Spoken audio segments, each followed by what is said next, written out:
It promises to be an evening of a lot of talk. For those of you in a hurry to go, to leave at 4 o'clock, I hate to disappoint you. We'll be here till night. And for those of you who are not in a hurry, you are in the right place.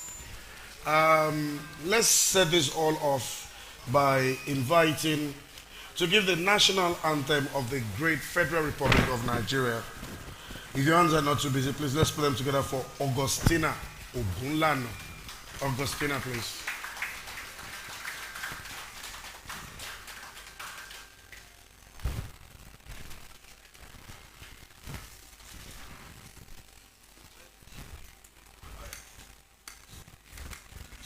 Shall we please rise?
They say when an anthem is nice, you play it twice. And the Nigerian anthem is the best anthem in the world. So we take it one more time.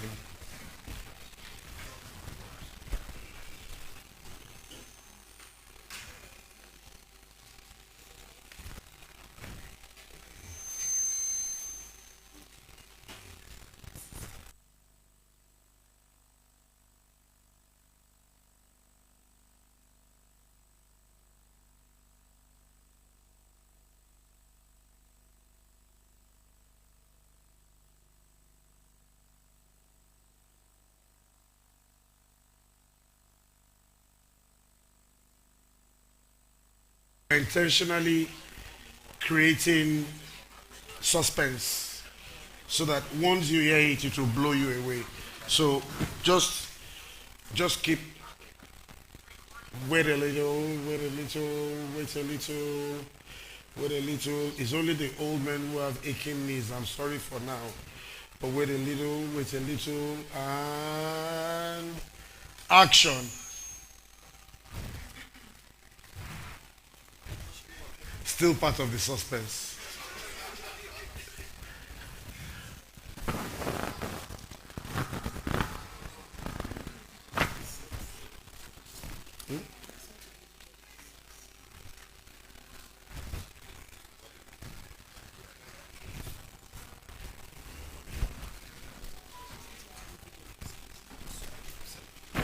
So I told you it's so important. I have to do a video of this for posterity. Are you ready? One. Still part of the. We know what we are doing. You just think we don't know what we're doing, but this is all planned. We rehearsed this. You were there when we were having our rehearsals. We rehearsed this for like 6 hours to get it right. So we know what we are doing.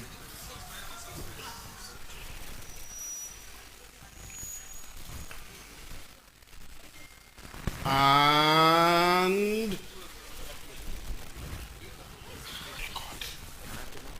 action.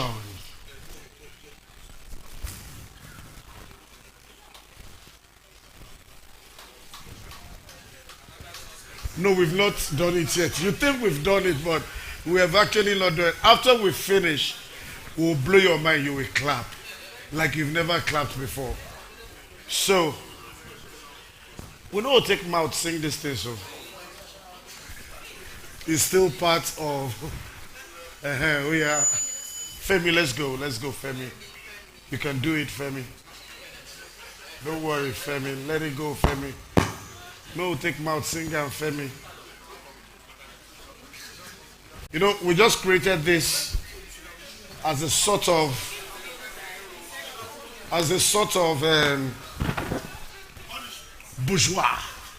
bourgeois experience. So 1, 2, 3, let's go.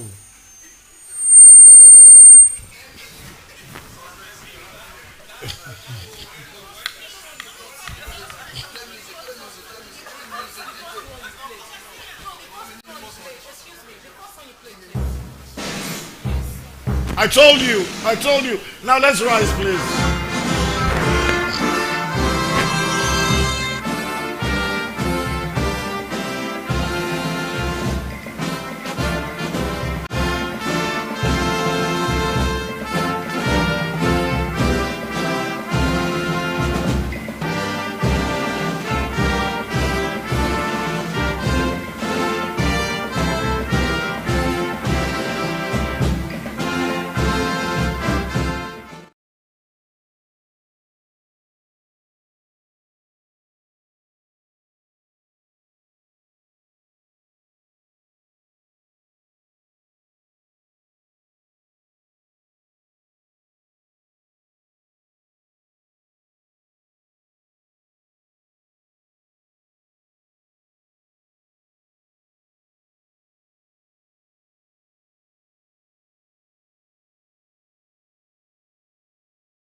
A round of applause.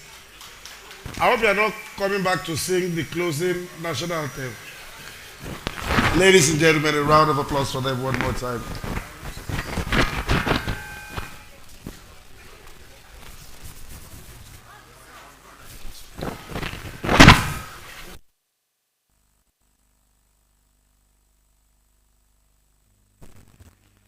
Okay, I think this is better. I'm a bushman. You can't teach an old dog for the second anthem.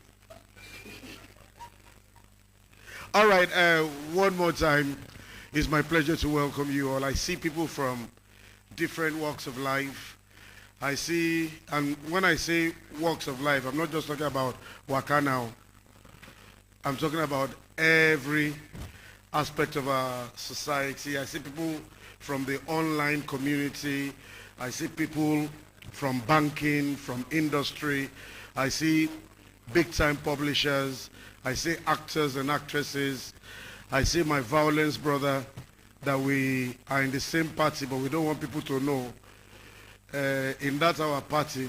I'm talking of political parties. Let me do what everybody is doing now. If you love Atiku, make some noise. If you love Ashiwaju, make some noise. If you are obedient, make some noise.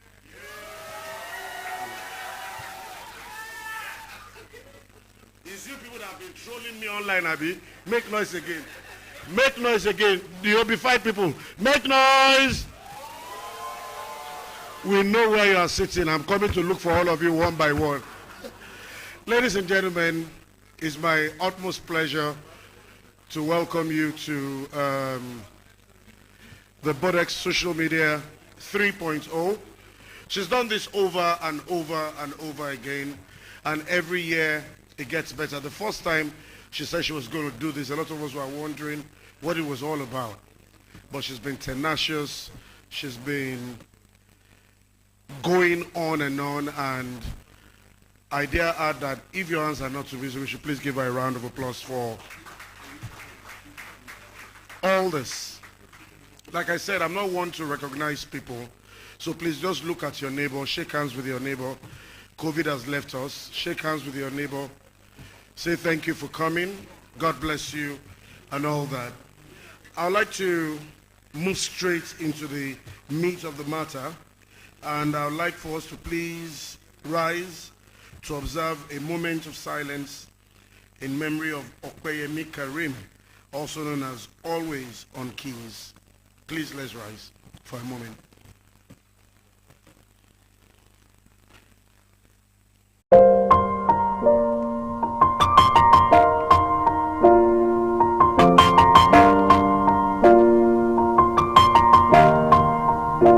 It's been a long day without you, my friend, and I'll tell you all about it when I see you again. We've come a long way from where we began. Oh, I'll tell you all about it when I see you again. When I see you again. All the planes we flew, good things we've been.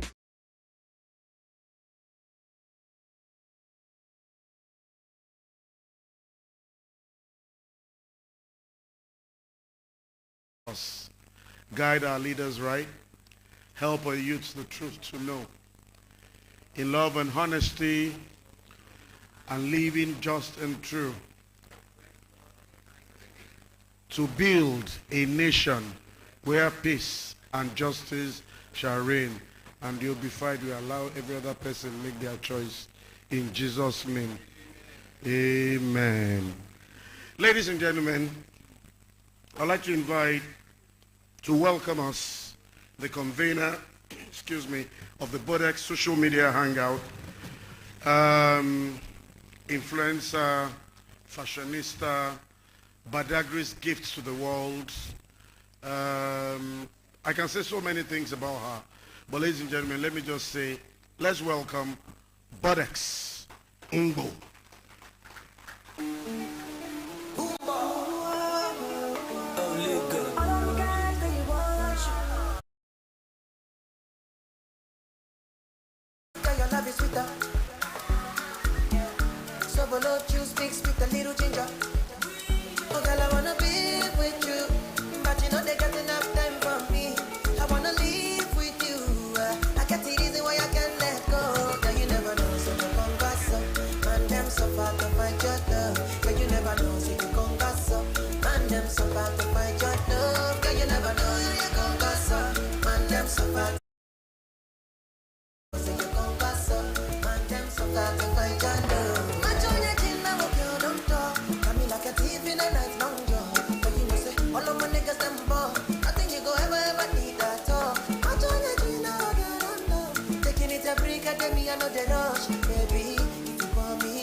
Show me a jigger, let me see. Let me see. And let me see the woman that is with. Put a couple $1,000 on your wrist. What's on your wrist? Mama, they can't touch you. I ain't never seen this kind, baby. I ain't this nigga feel so calm. You know I'm just tryna get lit. Cause I know sometimes you do it for the right pay. I tell you back in the days when me do everything meta. The niggas with the oh, them know they follow me play. Never fall a test of me play. All keep place they go away later.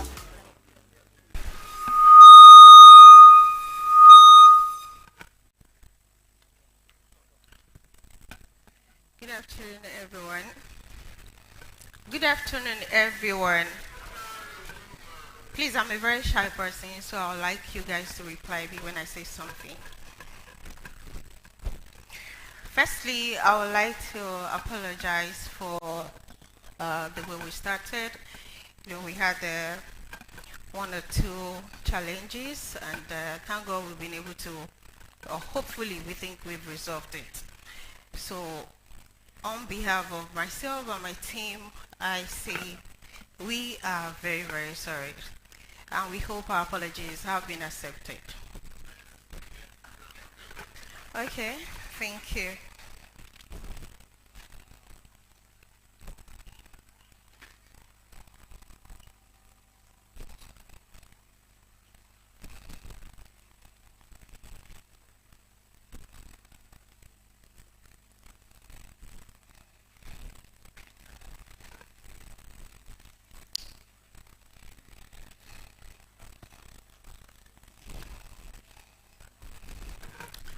Okay, this year's theme is social media X redefining the narrative.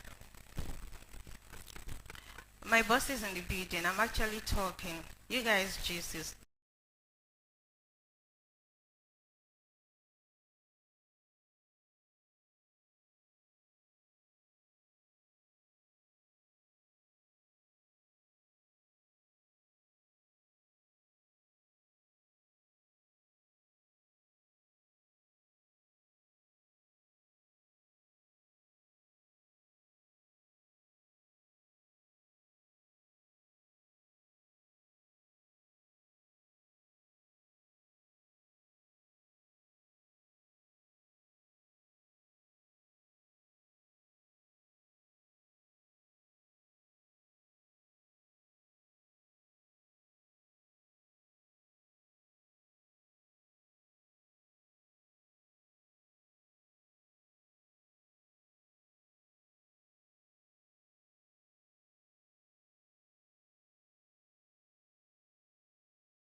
Art is actually a platform that is trying to break the bridge between media personalities, media houses, content creators, and then the stakeholders.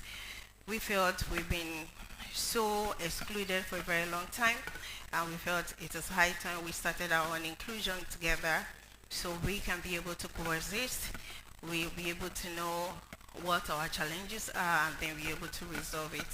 You know, that's how we started the platform. Actually, it looks like I really don't have anything to say because the whole thing has, you know, kind of scattered. So let me just say thank you again for coming.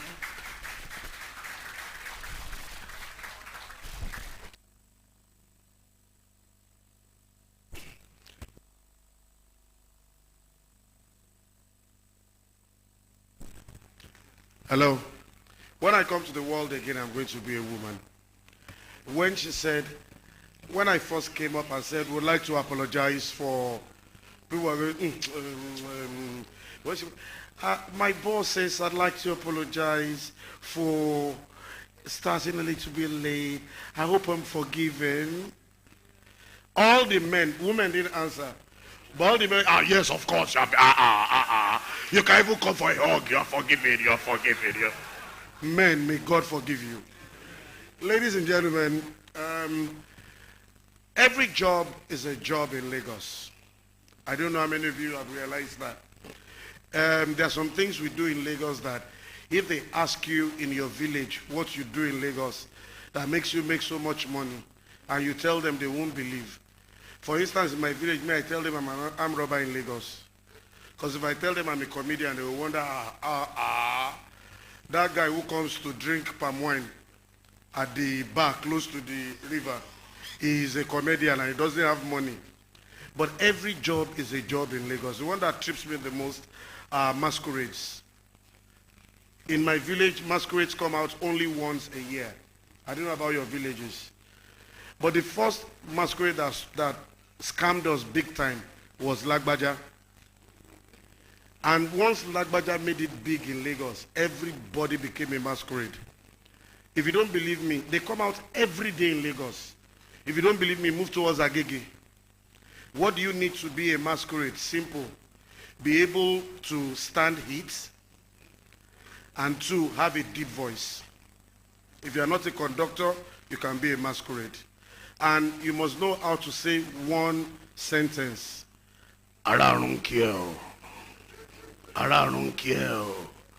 And you know, they go around collecting money, and I made up my mind I would never give a masquerade money in my life. Until last Sunday. We were driving back from church. The masquerade came to my side. Baba, my friend, will you? He now mistakenly went to the side where my wife was sitting. Mama, I don't care. My wife said, stop that, stop that. I'm a born-again Christian. I can't be giving money to a masquerade. Mama, born again, lawano. Dollar to rice, locust, I was forced to give him money. Nigerians will make excuse with everything. If it's not COVID, it's dollars. How much is the dollar now, by the way? It's bloggers that made the dollar rise and naira fall because you wrote it online. Emefiele said it, and I'm sure he can't lie to us. Ladies and gentlemen, one other job that is making a lot of money in Lagos is this next act I'm going to invite to entertain us. Please welcome Jimo Abimbola Hanat as she comes to perform Ewi like no other person has.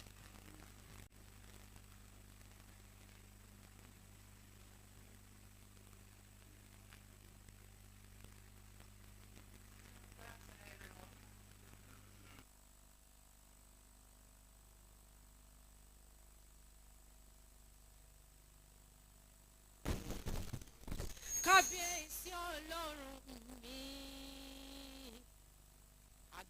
agbára ti gbàgbára mi láyé, èmi wá mórí balẹ̀ fún bàbá, àní mo forí balẹ̀ fún kábíyèsí Ọlọ́run ọba, agbára ti gbàgbára mi láyé, ọba tó ní ká máa bẹ, ọba tí gbàdán balẹ̀ ọba tó ní kí gbogbo wa wà níbí lọ́jọ́ òní.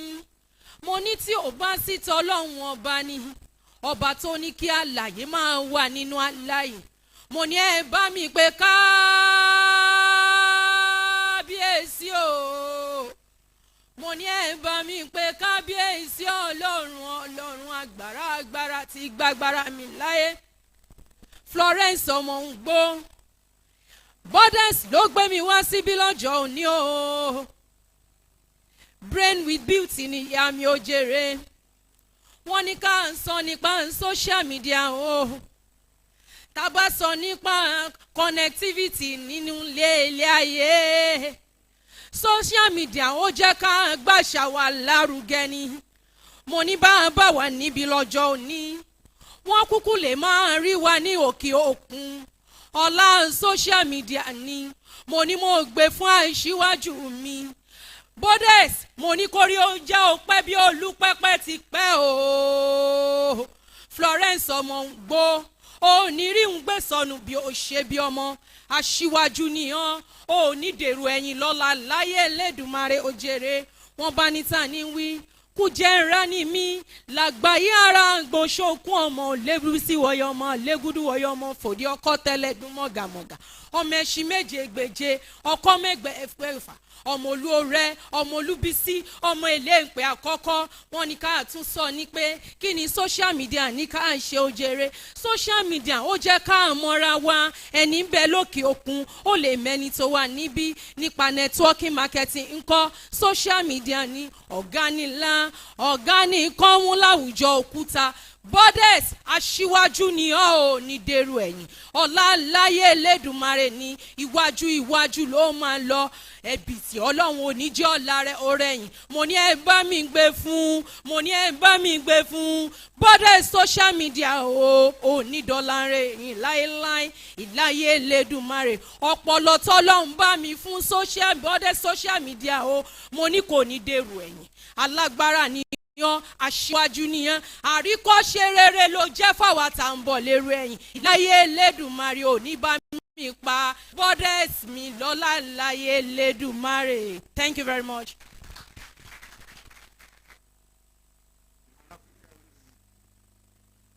This will swear to you that is where the Americans stole rap music from. So let's give her a round of applause, I beg of you. Auntie Ladies and gentlemen, I think She was short of words the first time she came. I'm sure she would have composed herself now. Permit me to welcome one more time Madam Bodex on the screen as she talks about the journey so far.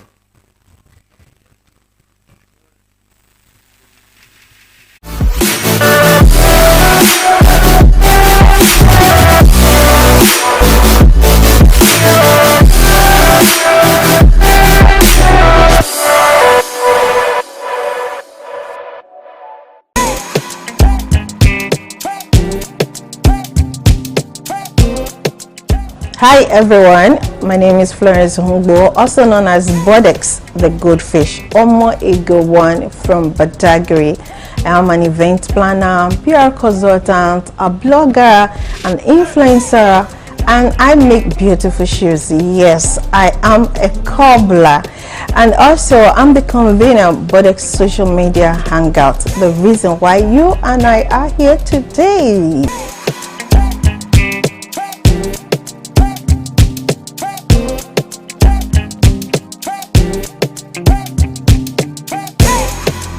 We started Bodex Social Media Hangout because media in general has been excluded for a very long time, and we felt it was high time we started our own inclusion by ourselves before the stakeholders will start thinking about us and taking us seriously. Remember, we have the musical gathering as well as the acting gathering, but nothing on media, who happens to be one of the major backbones of the two mentioned industries. And as a PR consultant, the same strength we use in consulting for jobs and then getting jobs done can also be used to bring the producers, who are actually the publishers of news, and then then you'll know that, and you see him, you know that he's someone that consistently pushes brands beyond frontiers.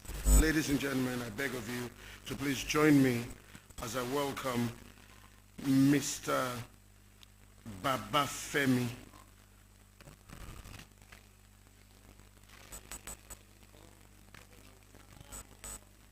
As we welcome Mr. Kolawole Oshinowo.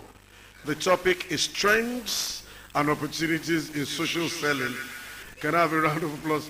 If you catch up. It's still part of the suspense, so you might not get it.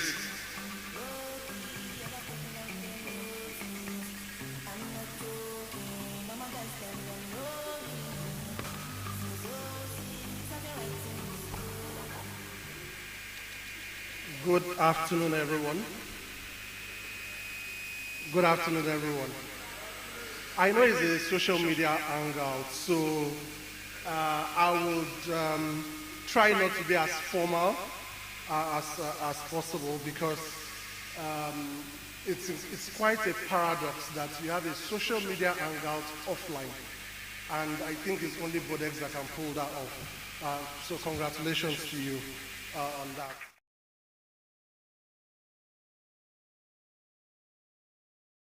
To share with us here today trends and opportunities in social selling or social commerce.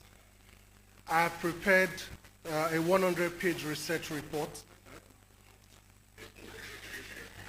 because the MC said we'll be here till late.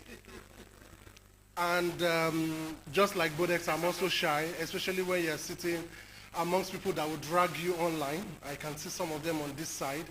And some people that will drag you offline, I can see them on this side.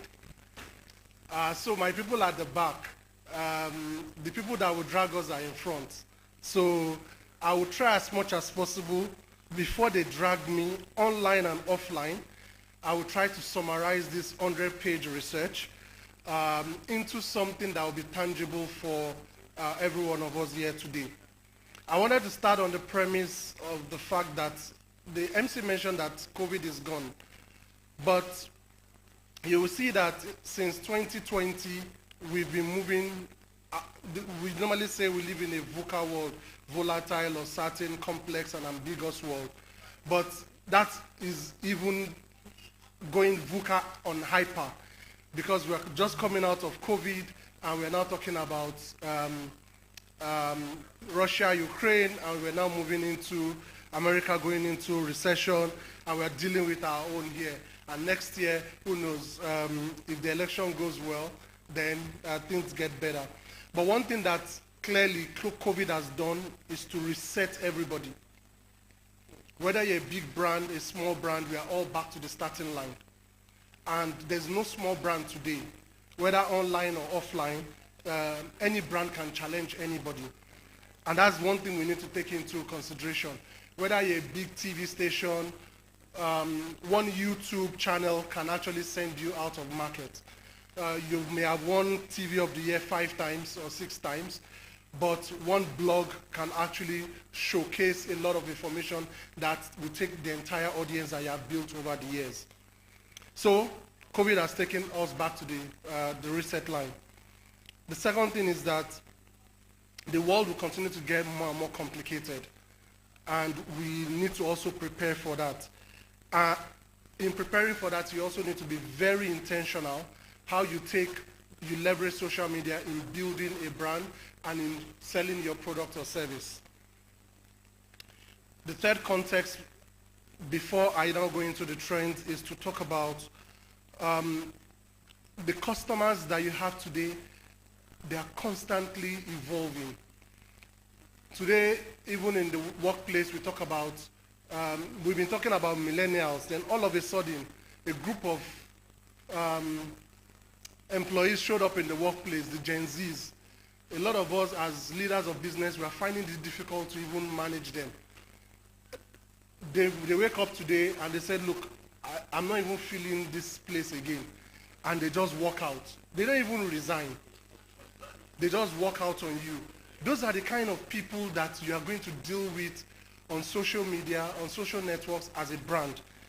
And they are the people that when they come to your house, instead of knocking, they're sending you WhatsApp. I'm at the door. So instead of calling your phone line to complain about customer issues, they go on Twitter and they drag you like Tiger Jen. And as they are dragging you, they are building a community, whether it is 30BG or Whiskey FC. They will drag you either down or they can drag you up. So you need to understand these trends and this kind of consumers and how you deal with them on social media in order to be able to accelerate your sales and brand. I'm not a social media expert, but I'm a sales professional.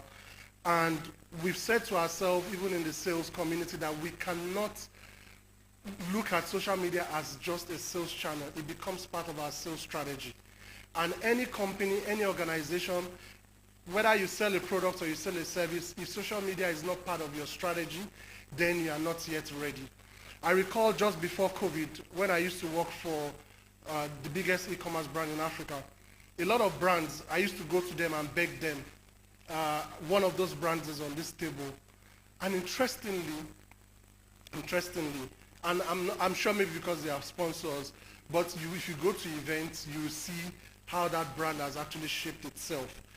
So we went around, more than 65 brands, talking to them and asking them that you need to come online and start selling.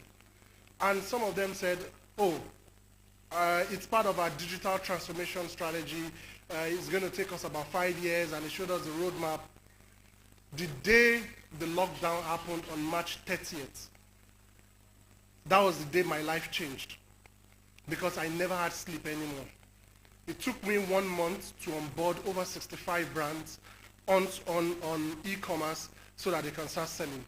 In fact, at some point, I started selling tires online for Michelin. At some point, one of the beverages brand started selling, and people would order a particular bottle of that beverage all the way to Port Harcourt. People would order online and it would go all the way to Port Harcourt. So it was not a digital transformation or social media strategy anymore. It became a business model. And that was it for a lot of them. We started building an online platform for a beauty brand where they started thinking about how do we start amplifying the World Lipstick Day. which for me, I never even knew existed. The World Vodka Day, never knew it existed. And we started building different kind of opportunities for them. So what are the trends that is happening with your consumers that are evolving today? First of all, there are 16 mega trends, but I'll just pick out the key ones that are relevant for us. 16 mega trends happening with the kind of consumers that are going to be dealing with in the digital age. The first one is what we call status seekers. I'm tired of some people's WhatsApp status. You know, when you're scrolling through, you can spend hours. The amount of time you go through people's statuses, jumping from WhatsApp stories to Instagram stories to Facebook stories, it's equivalent or even more than the time you would have finished watching a Nollywood movie. And I say Nollywood movie because that's part 1, part 2, part 3, part 4. So you need to cater for status seekers. They want to post everything on their status. These are the kind of people that are going to deal with the mindset. So their quest for never-ending pursuit of status is something you need to think about. And you know, in Nigeria, we always say, in traffic, do you know who I am? It started offline, now it has gone online. Everything is now about status. The second people that you deal with are people who we call the universe, U, Y-O-U, universe. The desire to be seen and to be unique. They are the people who want to be treated differently by brands online. And that is why today, in digital marketing, in social media marketing, it has created a new kind of marketing called precision marketing, predictive analytics, such that today, I know the people that go to a particular place, Beirut Road in Kano, every single day. And I can direct my marketing to them, specifically. You may not know, you send prayer mats because it's Ramadan. You send prayer mats to them during Ramadan to those specific set of people. And that is how precision is coming using digital technology. You need to start thinking about that because not everybody is the same, especially on social media. You go, and if you want to know if everybody is the same, go to the comment section of any blog. We are not the same. Sometimes you read some comments and you are like, okay. Then another set of people, consumers that you find, and is becoming the norm now, is what we call the local love. They are the people who appreciate local content, whether it is in the food, whether it is in fashion, in music. You will see it today, that today on social media, young Nigerians are not arguing whether Ja Rule is better than DMX or whether PDD is better than this. They're arguing. In fact, they formed a community, 30BG versus Whiskey FC. And when they start, then you know that you don't want to get in that crossfire because any country or any person that gets in the crossfire, they can combine and drag you. So it's just the love for local content, and you see it also being elevated even in the kind of brands that we see today coming out of Nigeria. Then one thing that is also important is that they also want human brands. The search for more authentic brands.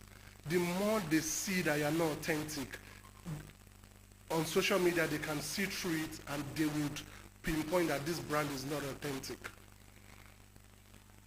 Then you're also dealing with consumers who want better business.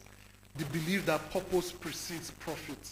If you are not doing something good, then, or you are not part of something good, or you don't want to be part of something good, then they may not connect with you. I'm just trying to go through quickly. We also have what we call the play zoomers. Everything is play for them. And when you're engaging them, when you're selling to them, you need to put some element of play.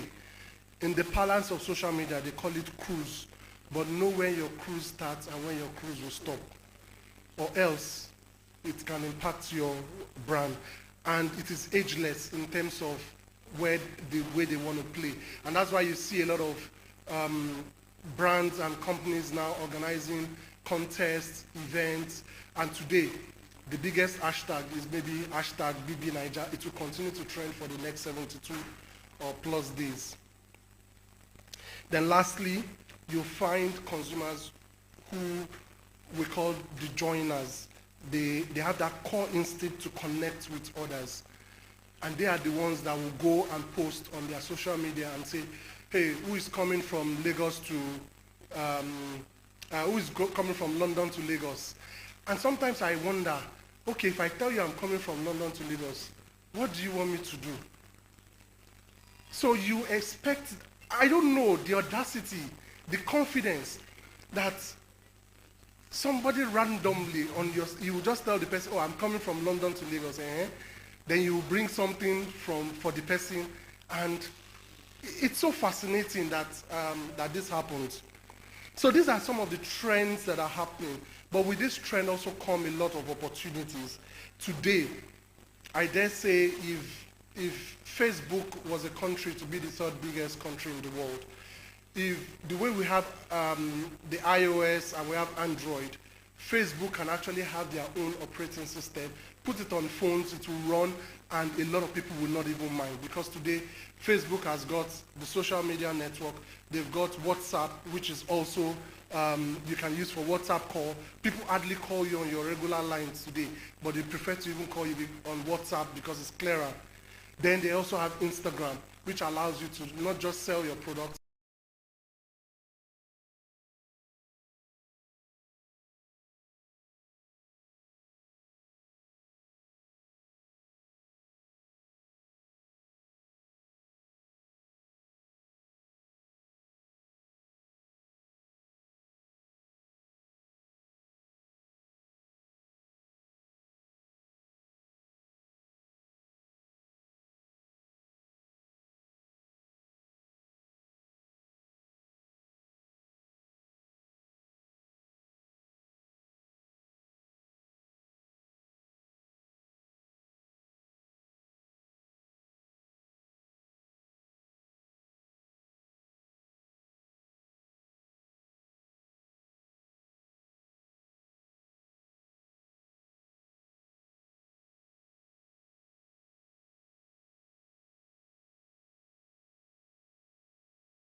social media, it's a place to build trust and credibility.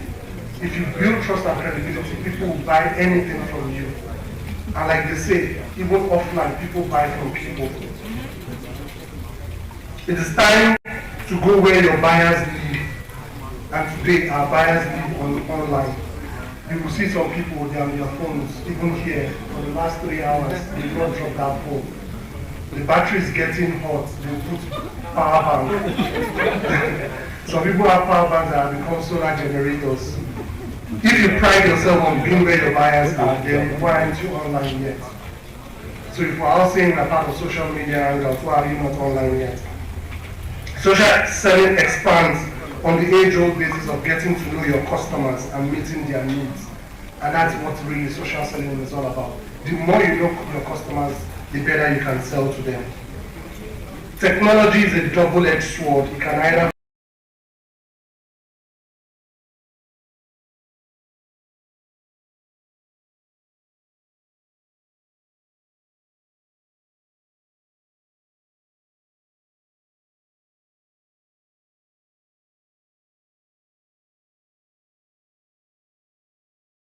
they are standing in front of the shop and waiting for you to come.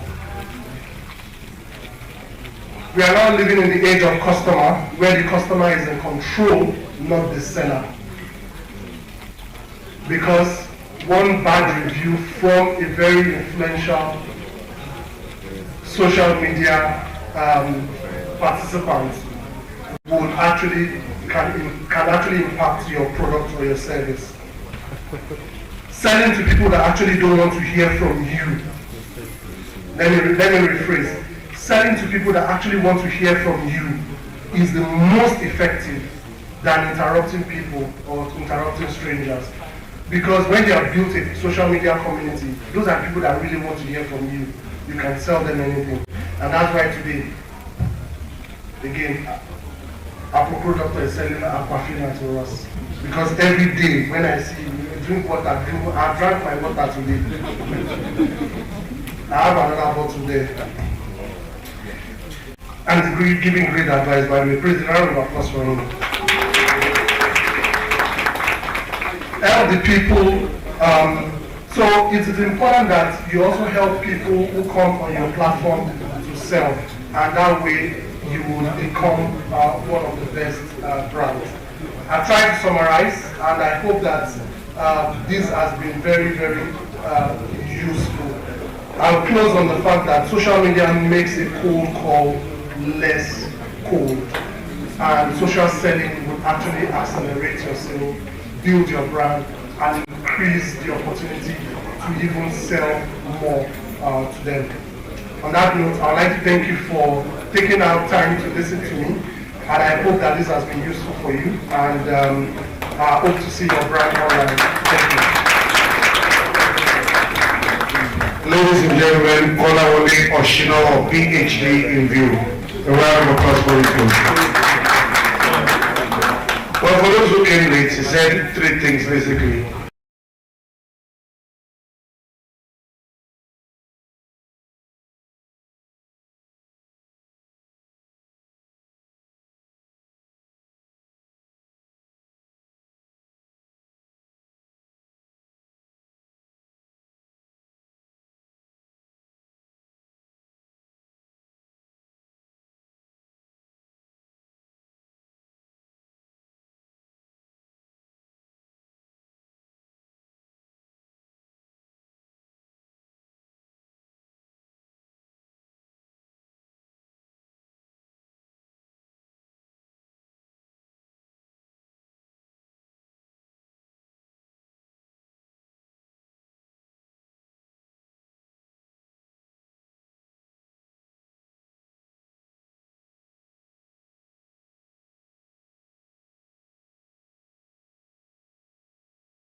Idiots came under that post and wrote warm bitters, very good for manpower.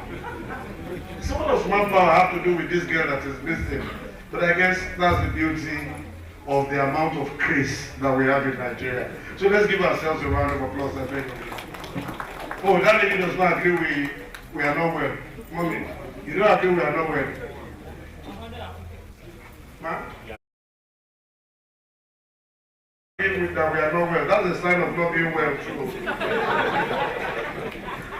Ladies and gentlemen, it's still the Bodex social media hangout. I see so many people here that I should recognize them. And I feel that once I start recognizing, we will not live here.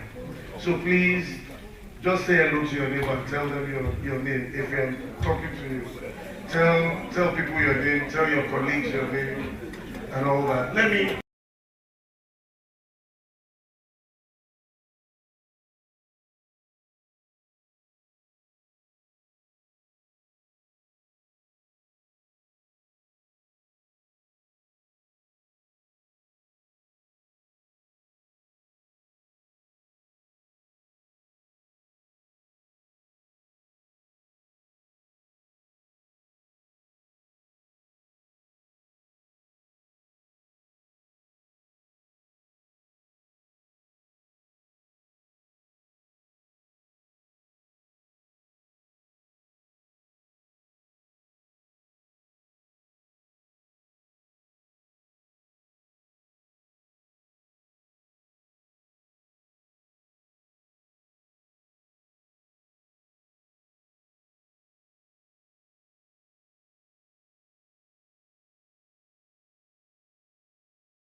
I was telling one of your people a couple of days ago at an NDLA thingy that when people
today I can tell you that for an agency like the National Drug Law Enforcement Agency, we have been able to, because we discovered that in our messages, in our communication, most of those who I will call our target audience, the Gen Z, the young minds, the youths, they are there. They spend a lot of their time there. And so for us to be able to connect with them, for us to be able to address some of their issues and tell them, share some facts about what we do, and also connect with them. Basically, we have to open accounts on all of these platforms where we share information every time.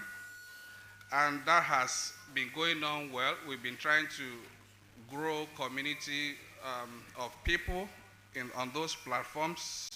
I'm sure for those who are conversant or familiar with the activities of the agency, that's the NDLA, you understand or you agree with me that the agency is today present on all the social media platforms in the country. This is all about trying to connect with the young generation that spend quite a lot of their time on that on those platforms, because we know that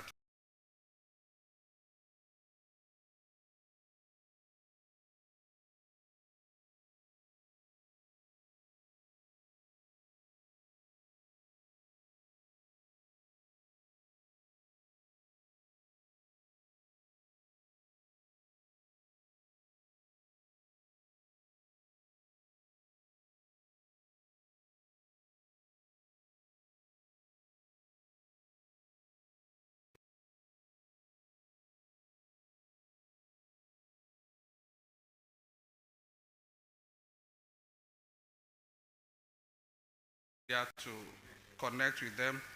And again, importantly, I would like to say that like I try to talk about the two broad ways the social media impact on the work of law enforcement agencies. I mentioned communication as one. The second one is as tools for investigation. A lot of us will probably think that law enforcement only issues statements on Facebook, on Twitter, and pass information through those platforms. But beyond that, I can stand here and tell you that beyond that, law enforcement agencies also go on those platforms to do investigation and to also track people. I'll tell you that for those, a lot of people who deal in illicit substances, they also saw social media as a platform where they can market their products, like the first speaker said that I mean his presentation on e-commerce. And so those dealing in drugs also found that as a platforms where they sell their illicit substances, and for us also to be able to track them and be steps ahead of them, we also have to go there to track them. In some cases, in law enforcement, there is what you call open source. I won't want to go deep beyond that, but then that just explains that we use that as a lot as tools for investigation. And I'll say that at a point, even when we discover that some of those using these platforms to do their illicit business discover that law enforcement are also tracking them, some of them decided to go on WhatsApp status just to try and evade tracking and monitoring that often lead to arrest. Now, this has expanded the capacity of an agency like the NDLA, for instance, in the area of intelligence gathering and sting operations. Just trying to break it down. Intelligence gathering, where we follow them, we monitor them, and we're able to get them. You would have seen quite recently we made quite a number of arrests, especially some drugs and some products like cookies, like consumables, brownies, cakes, and what have you, we discover that some of these, in fact, people that should actually know, some of those that we've arrested, medical doctors, people that should actually know the effects or the dangers of these things on the health of the consumers, were also part of those we've had to track on social media. In a particular case in Abuja, a young lady who was trying to build a community of addicts or users even decided to, through social media platforms, also do giveaway. I mean, is it giveaway, right? Yes, giveaways. And one of the ladies, a young lady that was part of the giveaway, took the thing, got it, and before you knew it, she got home and started misbehaving. And so the parents were worried what happened, and somehow NDLA got involved, and that was how we were able to track the young lady and discover that she was actually building a community of addicts among school children and the young minds. Just imagine what that would do to the lives of our children and young ones at home. Beyond intelligence gathering, we also used these platforms for sting operations. Sting operations. I was telling my friends on the table where I sat now that just yesterday in Lagos here, I'm sure a lot of us were familiar with the issue of Mkpurumiri, that is crystal methamphetamine. And we've been on a particular case for since 2017. You know, tracking is not easy. You can take you a decade to track somebody. I've seen somebody who was tracked for more than 10 years before he was eventually arrested. So the same thing with this particular person, suspect, who was being tracked since 2017, would only succeeded in arresting him yesterday. All of this put together, I can tell you that social media has been very useful in doing this. So that is, all things considered, social media, I'll tell you, helps solve cases faster. But then we also have the flip side of it. And like I was trying to say, on my table, I was, just when I was there, I know that the man, this particular person we've been tracking since 2017,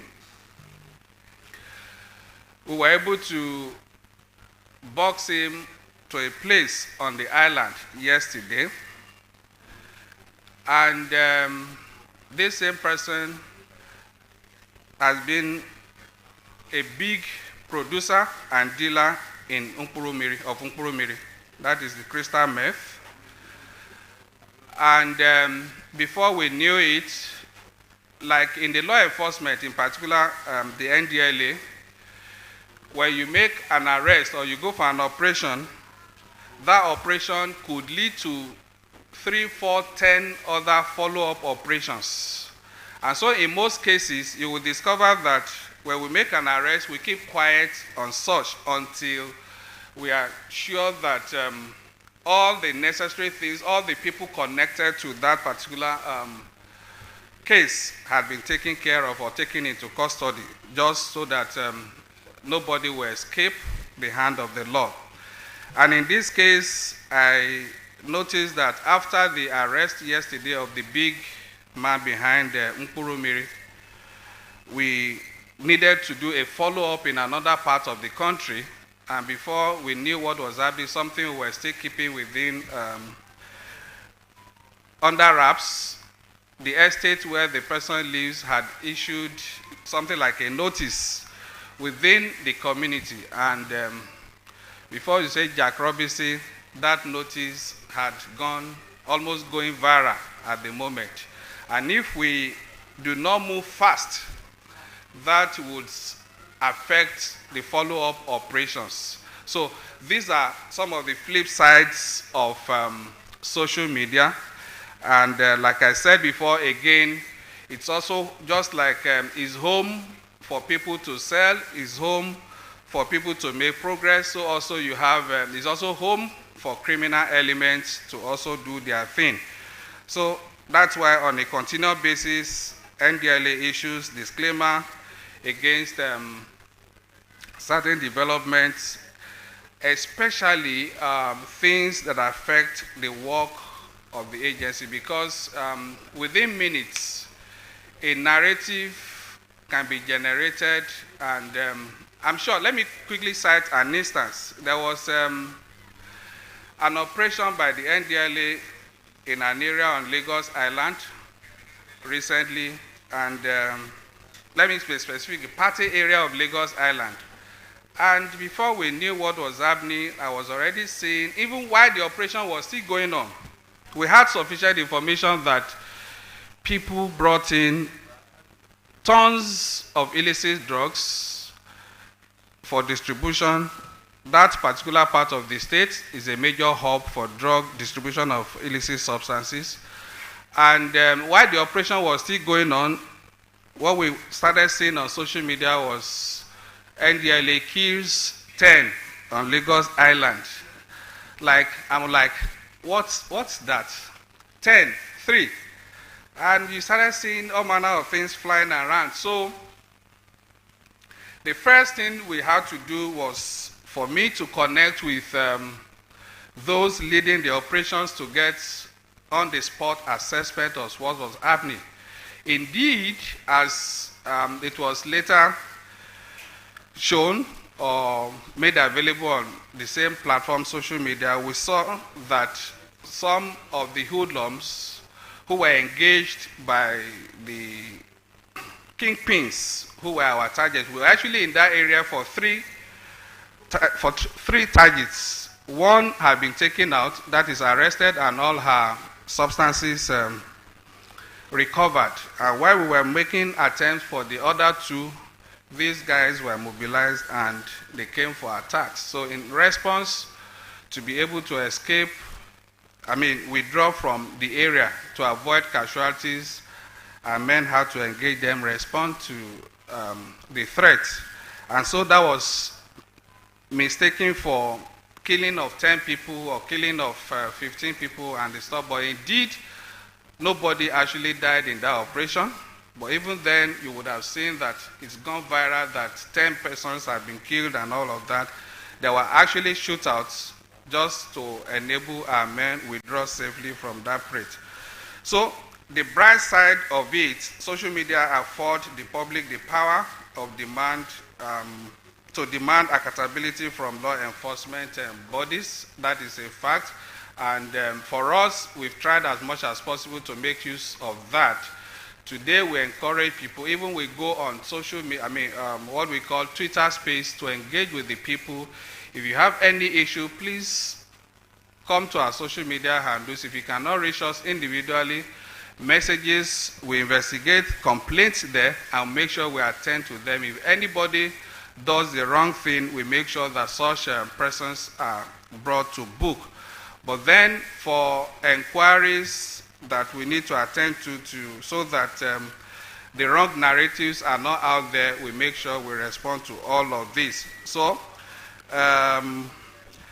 law enforcement operatives and the institutions are now conscious of their conduct in public and private, thereby coming under pressure to enforce transparency and probity. This, I would say, is one of the gains of social media. Again, don't let us forget that I said that as good as it is, these platforms there are also people that deliberately use them to create mischief so as to make you lose goodwill, lose your support from the public, and as a result, threaten or affect the work that we do. What the NDLA does today is in the interest of the nation, is in the interest of all of us, because if at the moment we're talking, this I can even talk, not even at the moment, if we talk about 15 million persons abusing drugs as far back as 2018, we have to take into consideration quite a lot of other factors. By today, the figure may have been more than that. And so it is our collective responsibility for us to support the agencies of government, for those of us who have access to social platform and who control and influence things there, please, we do urge you to please help us to send the right messages out there rather than messages like Benga Denyika said before, promoting and glorifying drug abuse. This would not help us. If we are saying we are the leaders of tomorrow, I'm talking to the youth now, if we allow things to go on the way they are going now, the leaders of tomorrow may not even live old enough to even assume the leadership position. Thank you very much for your opportunity. Thank you very, very much. You know, I actually saw the Unkpuru people yesterday. I was wondering what they were up to. They cutted some things away, like 4 or 5. I saw them, I was wondering, my mind was to block them and say, what's wrong with you people? Do you know who I am? Then my church mind told me, where you will die. Ladies and gentlemen, it's still the Bodex Social Media Hangout 3.0. If you're enjoying yourself so far, please give yourself a round of applause. Well, since not all of us clapped, if you are not enjoying yourself so far, to give yourself a round of applause. We move to the first.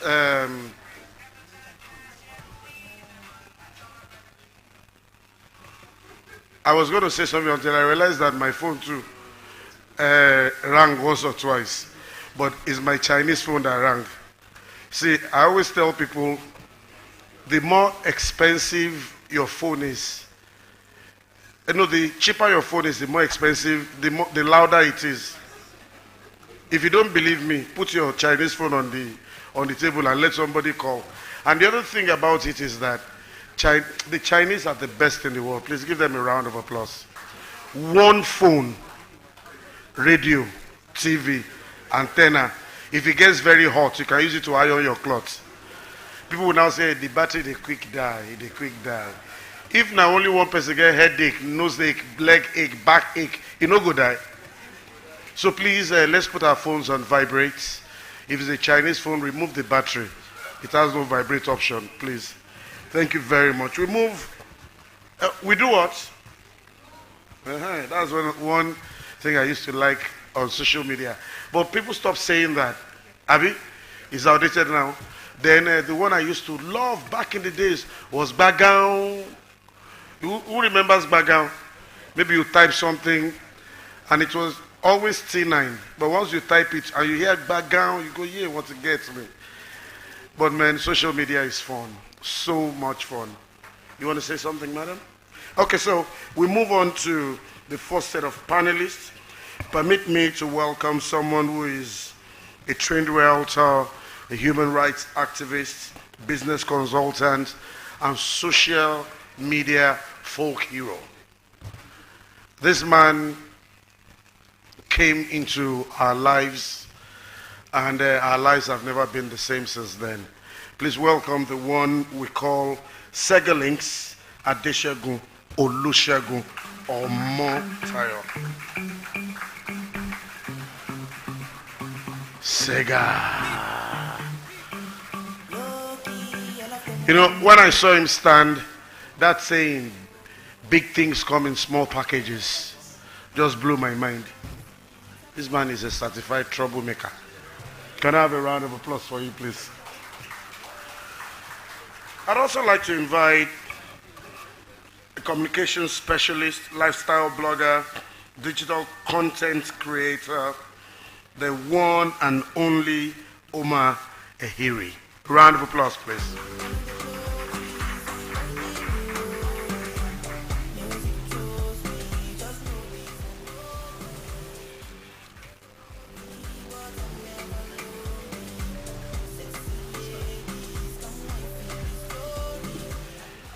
Joining us next, ladies and gentlemen, is a humanitarian, a thought leader, a lifestyle influencer, Omo Iya Ologi. Please welcome Dr. Pam Pam Adegoke Bamilerin. Oh, recently engaged. May you not become disengaged. You know, what money will make a lot of us do to our mothers. Who remembers this boy? Oriyami Leko. Mayor Kwana asked his mama, babes, I've known you for a while. Did you ever sell a corset? Bashiri, I've never sold a coin in my life. Oh. I'm sure this boy's mom has never sold Ogi. She did. Akika. Ah, madam, I heard the one is engaged to. Ladies and gentlemen, also joining us as, Mr. Femi Babafemi definitely has to be part of this. So please come make yourself come for chair. A round of applause for him, please.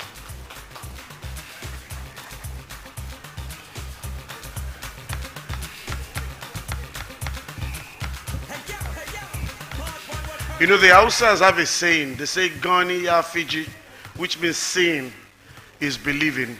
It also goes on to mean that you must have experienced what you are prescribing for someone. So if someone is a crime journalist, what is that person? You said it too. Now you talk about. That's not what I'm trying to say. I'm just saying that the person knows how to fish out criminals. Our moderator is a crime journalist, news reporter, producer, OAP with Las Gidi FM, prides herself as a society watcher. Ladies and gentlemen, please welcome Najite Atureni. A round of applause for her, please. You didn't clap for her, you didn't clap. Oh.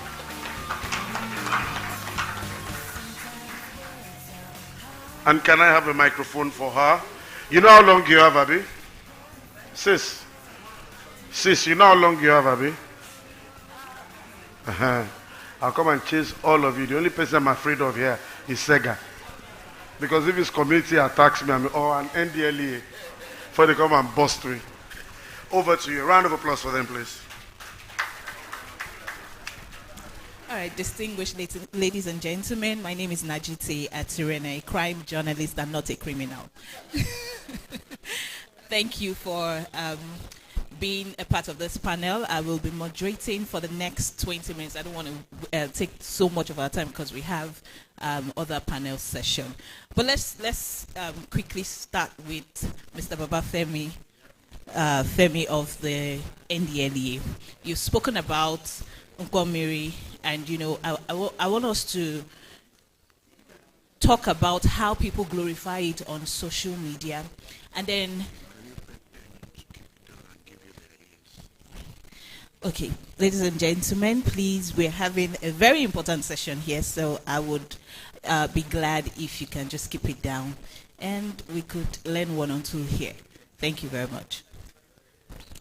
Okay, so not to waste our time, I'm just going to throw the question to you. Drug abuse being glorified on social media. The Gen Z will say these ones are catching crews, and you just see them posting different, incidents like that. What has been the toughest challenges to get criminals on social media?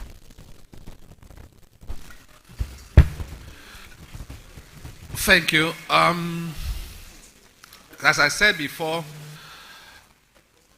law enforcement agencies, especially mine, the NDLA, we noticed that crimes are also now being promoted or committed on social media. So we've all migrated to those platforms, like I said, to track and also to conduct investigations. That wouldn't pose much of a challenge, but then when you gather information there, you need to physically enforce some of the things you gather there, and it's not been easy because the people who are your targets, you are not going to get them on the road all the time. You need to get to some places where they are, maybe homes, and these things, there are no specific times that you can say this is the time you can do this. It's when it comes to law enforcement. So it's been pretty challenging that even when you have information on somebody, to enforce that information when it has to do with you going into that person's privacy, to enforce the law, that's a major challenge. But then what we've tried to do as much as possible is to create a balance. As much as we don't want to create scenes, would also devise some other means to track these people and ensure that they phrase the music so that, because what you see on social media, it's not only injurious to the life of the person making those posts, because invariably he's making the post because he is a consumer, but then he's misleading a lot of other people, especially those that have taken them as role models. He's misleading a lot of them because these things, yeah, it may work well for you, but then the other person or the millions of your followers may not work well for them. And so that has been, I would say, a challenge, but then we're working around it. All right. Now, how do you handle false alarm? Yeah, definitely.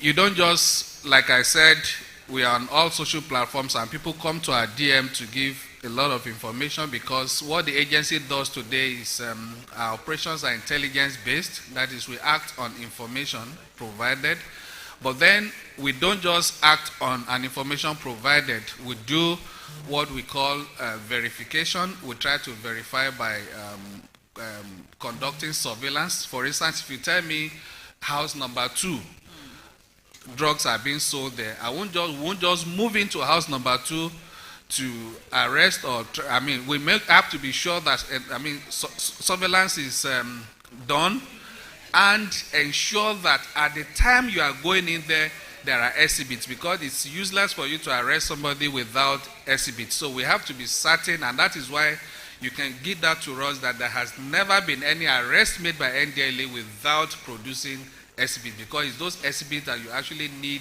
to do prosecution in the courts. All right. Let me come to the convener of NSAS, the one who actually started the movement, NSAS, Sega Links. In fact, these days, people don't go to police stations anymore. They come on social media, especially on Twitter. And I think this is one of the complaints from the police. When you hit them on Twitter, they say, oh, come and report, at the station. How are you able to handle people who come to you to lay complaint about impunity or any kind of crime? Thank you very much. I just want to make it clear that over time people must have misconstrued the essence of the NSAS Reform Police NG advocacy. It's an advocacy that speaks both to the removal of the culture of impunity, as well as reforming holistically the police itself. The police did not go bad overnight. They went bad over the period of 90 years, and they are the most vilified institution in Nigeria, and they're the most important institution in any civilization. That's why you call some foreign entities or countries police states, simply because of the level of intelligence that they've used, the level of equipment, the sophistication of equipment that they have, and also their manpower. So that is all we're trying to build in to create the necessary political will in the Nigerian state so that they can prioritize the operations of the police and also the intelligence in the system, just as Mr. Femba Bafemi has said. So when people come to us, now the essence of building that movement, one, was to bridge that gap between the institution and the people. As at that time, when you have an issue with the police, you are too petrified and you are too traumatized to actually come out to even talk about it because of the mortal retribution to your person. So based on that, we need to create something like a stopgap that a place where people can come to express what they have been through, so that we can now begin to take it on. And we are glad today that we're no longer doing that as an ad hoc program, like a stopgap. It has now become law.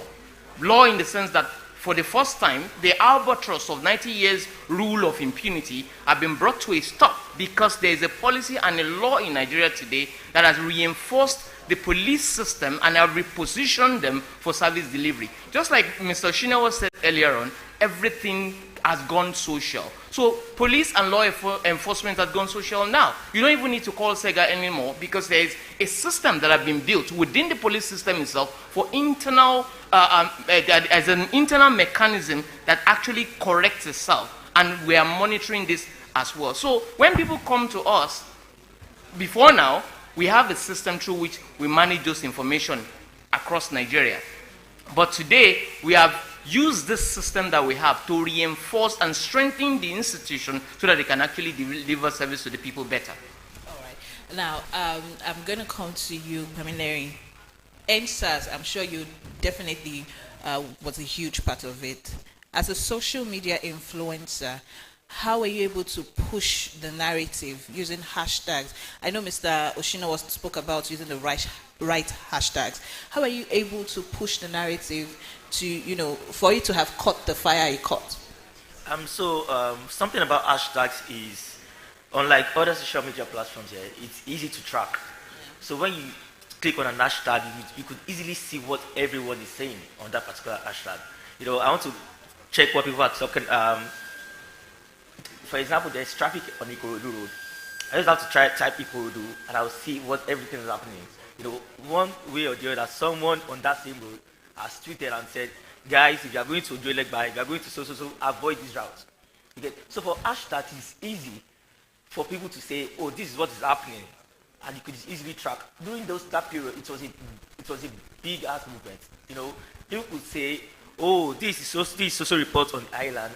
This also reports on the mainland. This is what's happening in Mago. This is what's happening in Ikeja. So it's a great thing. They were just happening at the same time. So, and we could easily, even though we are not there, for those not in Ikorodu, I know what is happening in Ikorodu. If there's ceasefire in Ikorodu, we can easily call the right authority for that. You get right from Magodo or right from the island. So using the right hashtag, like the first speaker said, is actually very key, and it makes it gives everyone the opportunity to be able to track at a goal. All right. Omar Ehiri, being a brand specialist and communication expert, one of the many common things among the youth is trusting the police. And, the police are trying to bridge the gap, trying to get back their trust from the youth and the public. As a communication expert, how would you prefer solutions?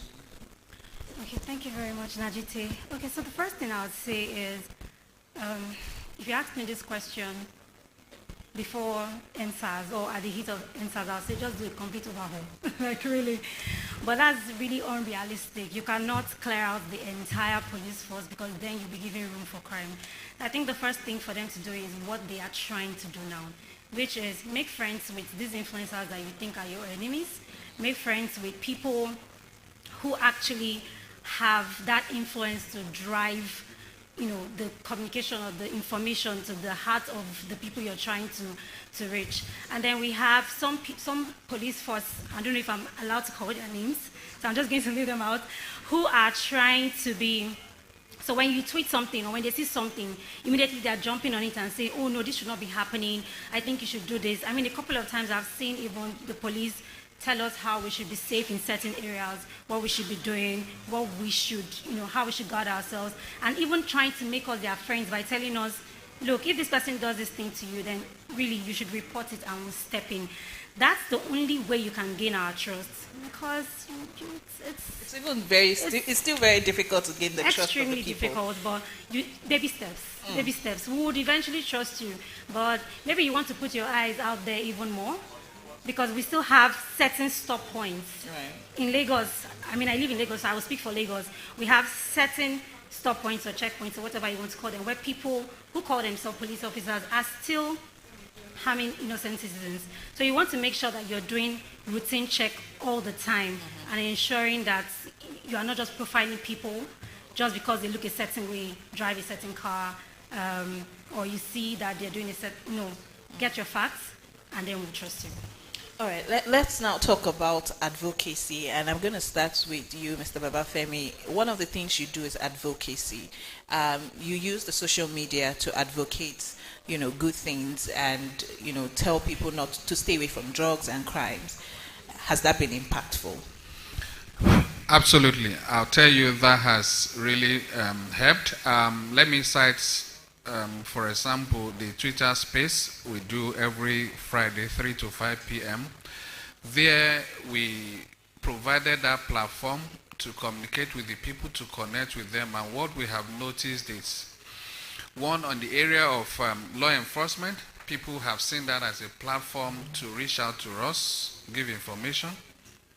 Then in the area of drug demand control, which is actually educating the people, letting them know the drugs, the things they shouldn't do, we've seen people coming out to actually talk about their experiences, talk about what they have gone through, what they are going through, and from those ones, the information they have shared have also helped others who are going through what they had gone through. And through that way, we've been able to provide support for quite hundreds of thousands of people. And I got so interested and elated when I discovered that thousands of people, even outside the country, including the whites, Americans, Canadians, Europeans, and Nigerians in those places also got interested. That is to know exactly what is happening in Nigeria as far as the issue of drug abuse and trafficking. Those issues are concerned. So we're very glad. I can tell you that it's been working. We're getting support even in the areas of pushing for, advocating for drug tests, because we've been trying to say this is not punitive in any way. It's just for us, because drug abuse is just like an ailment, like your fever, your high blood pressure, that needs to be treated. And if you don't go for test, if we don't test you to know whether indeed you're already into this, there's no way help can come your way. And through that way, we've been able to, and we're happy that quite a lot of stakeholders are understanding and buying into this, which exactly what we're trying to do, and we're glad that is working. All right. Mr. Segadings, people love you. You know, they follow you. They want to talk to you. How have you been able to deal with bias? I mostly operate in an environment that actually amplifies the postmodernistic nature of our life. And what do I mean by postmodernism? For those who are older here, in those days there were times when people go out to the museums to see paintings, to see live shows, to see events, and they learn a lot from it. It gives you some level of fulfillment. And what they are doing right there is seeing the world through the eyes of people that they love. We see the world through the eyes of painters, we see the world through the eyes of artists and all. And I call that a simulation of reality. So on social media, what we have is a simulation of a simulation of a simulation, which actually is against which is totally different from what reality is. But a lot of people live in that bubble and see it as a whole lot of things. So when you mention love now, you might need to put it in inverted comma, because it is neither here or there. Yeah. Because human beings on social media are very fickle. When you're not saying things that mirrors their sentiments today, even if they have said you are their Lord and Savior, tomorrow you'll be their worst enemies. In an environment where you say, I love rice, bean eaters will raise an alarm and they start waging war against you because you've just disenfranchised them. Right. You know, so because of that, when you're on social media, you need to understand the climate that you're in. It is not about love. Take love out of it. It's not about being liked. It's about being impactful. And we've been able to use social media as a tool to actually do something, to impact our society, influence our society, and have track record of what people can point out to and build a legacy. You know, something that have not been done over the years by our founding fathers, we've been able to resolve it to an extent, and we're working on it. So social media is not a place where you find love. So it's not a place where you find, people who you want to marry, so to say. And it's not a place where you find people or you seek external validation. Because when you go out there to seek all those things, you're going to be frustrated. So it's best for you to come out there with the best of what you have, be your best, validate yourself, and then look for like minds that you can meet. I've met a lot of people on social media. And here, I have a lot of big brothers, captains of industry here, who have met based on my activity on social media. And so it's not about you doing things just to be recognized or to be seen. It's better for you to be known for something than for you to be well known for nothing. So I think right there and then, it is not, I would just want to emphasize on the fact that We're not there because we want to be noticed. We're there because we want to make an impact, both in the body of knowledge and also in the lives of people that probably will never meet us physically. Thank you. Pamela, I'm still going to, stay on using the tool hashtag. Lots of people will post what they want you to see. Lots of people would, I don't know the right word to use, but they will want to post videos of what they want the public to see. And using hashtag is actually sending the message to the right authority, the law enforcement agents. How do you now decipher fake news or fake content? So, to be very honest and realistic, we can't control everything. Right. In as much as we advocate of be genuine, preach the right things, say the right things, we are human. Some people will be stupid. You can't change that. In as much as say no to fake news, a lot will still be there. It's just right for you to now take a step further, do your a little bit of investigation. Is this right? Is this wrong? And let's be honest here, we actually know the right things and the wrong things. We just decide to be unruly sometimes. I'm like, okay, the crowd is going to this way, let me follow the crowd. Deep down, we know that this is wrong, we know that this is right, this is the right thing, this is the wrong thing. But we're like, if my mentor can be going A, and my favorite celebrity can be going A, why can't I go A? You get, so we actually know the right things here, but we just want to follow the crowd most times. Do a little bit of research, and you always get it right. We can't say, yes, say no to fake news, but we can't really clear it. It's just the right thing, yeah. All right, let me come to you, Omar. Celebrities will definitely need your expertise in terms of communicating. And I'm going to, I'm sorry, this is the last question. So I'm going to use Portable as an example. Because you see him come on social media. You have to help here. So you see him come on social media to say things and then come back and debunk those things. As a communication expert, how can you help in such situation? Wow. So, a few years back, I used to be a talent manager. And I know that was one of the most difficult jobs. Cornelia was my go-to person when I have to cry about one celebrity or the other. When you say, don't post this thing, just wait for us, we'll attend to it. You need to realize that these celebrities are humans. I tell people, you love them from a distance, love them that way. If you get close to them, you really, really may actually begin to see them as your worst enemies. Because they're human beings, so you put them on this, they didn't ask to be there. So you actually have to make peace with the reality of this person is a human being. I like what I see from this person. The school I went to, the chancellor of the school used to say, so I left 11 years back, and the chancellor used to say, even when a pastor is praying for you and he's putting his hand on your head and he's really kabashing for you, in your mind, make sure you are knowing exactly what you want, because you don't know the spirit that is transferring to you. And it's the same thing with celebrities. You see what they wear. I like what this person is wearing, rather. I like this person's marriage, what I see, because you don't know what is going on in their homes. So in the case of Portable, no comments. So on that note, we end this session. Thank you very much. Sorry, My name is Najiti Yatirene. You can actually help Portable as his manager. Get him to rehab. Get him to rehab. Get him to rehab. We'll take a group picture. I'd like to invite the convener to please join us. Hey, a quick picture. Hey, a quick social media.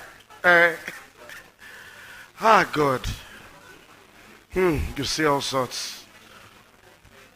But I think that Sega can manage Portable very well.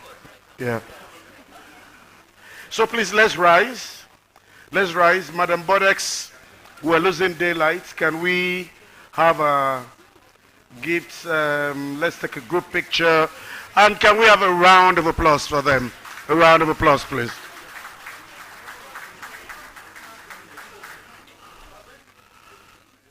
Oh yeah, join them, Bodex, join them. Even if it's not their own, give them, you change it later, bring it. Hurry up. Do like TV production, just give them one to hold, then you change it later. They will turn the back, don't worry. Thank you guys. Thank you, Mr. Babafemi. Thank you, Sega Links. Thank you, Omar Hiri. Thank you, Adegu Kekbamileri. And Najite Atirene. Thank you very much. Okay, Bodex is from Badagry. And she never allows us rest. That she's from Badagry. And I'm not surprised at the next set of performers. They are all the way from Badagry, and they are called, she pronounced their name for me now, but it sounded good hearing it from her. And I'm sure it will be better if you hear it from her directly, but she says they are called Akoho Kotoko Badagry dancers. A round of applause for them, all the way from Badagry. Give them a real Lagos welcome, please. DJ, don't worry, they don't need you.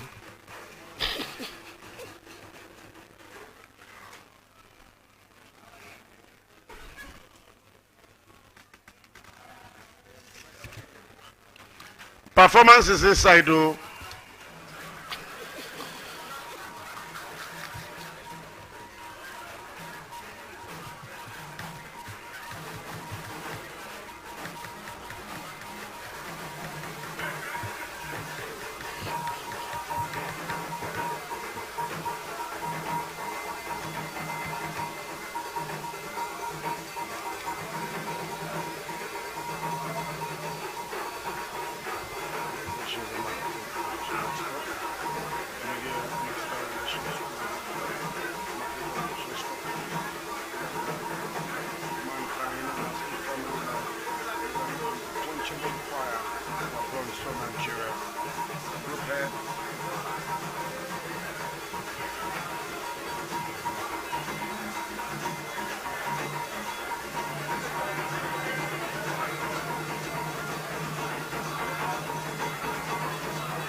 You have 3 minutes. 3 minutes.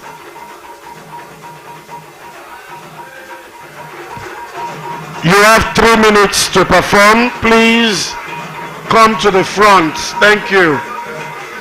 Just 3 minutes.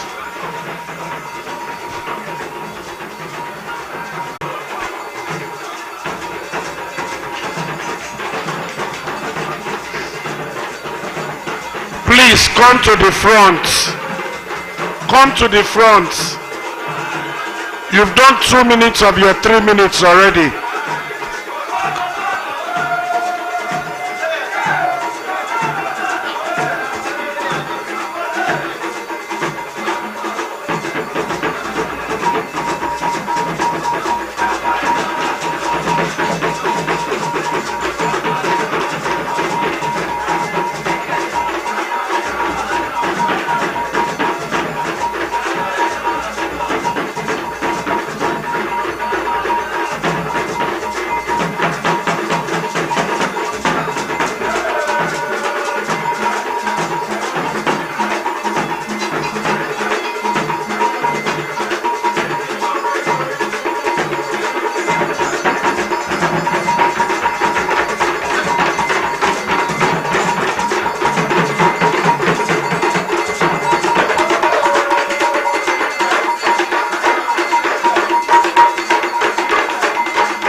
Away, away. Thank you. Thank you very much. Away.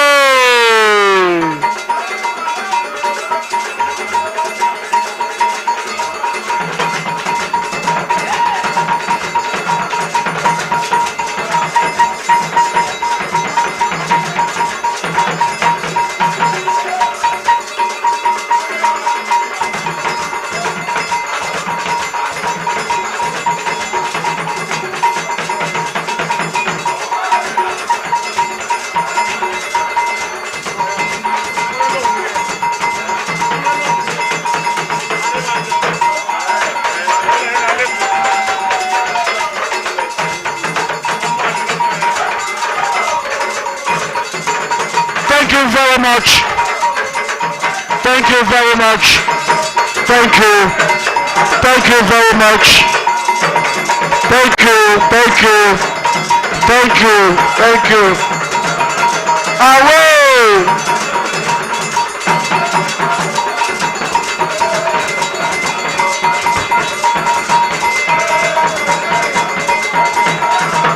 Thank you.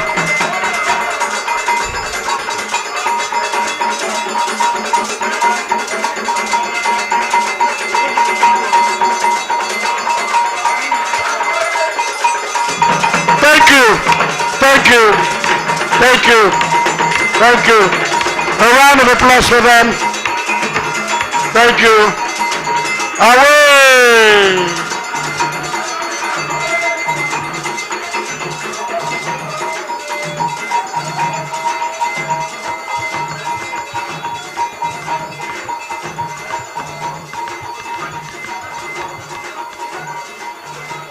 Ah.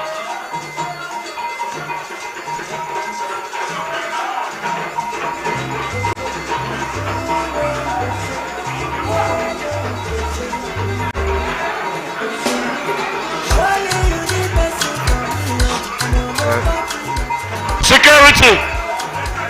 Security. Security. I know say that go fear security.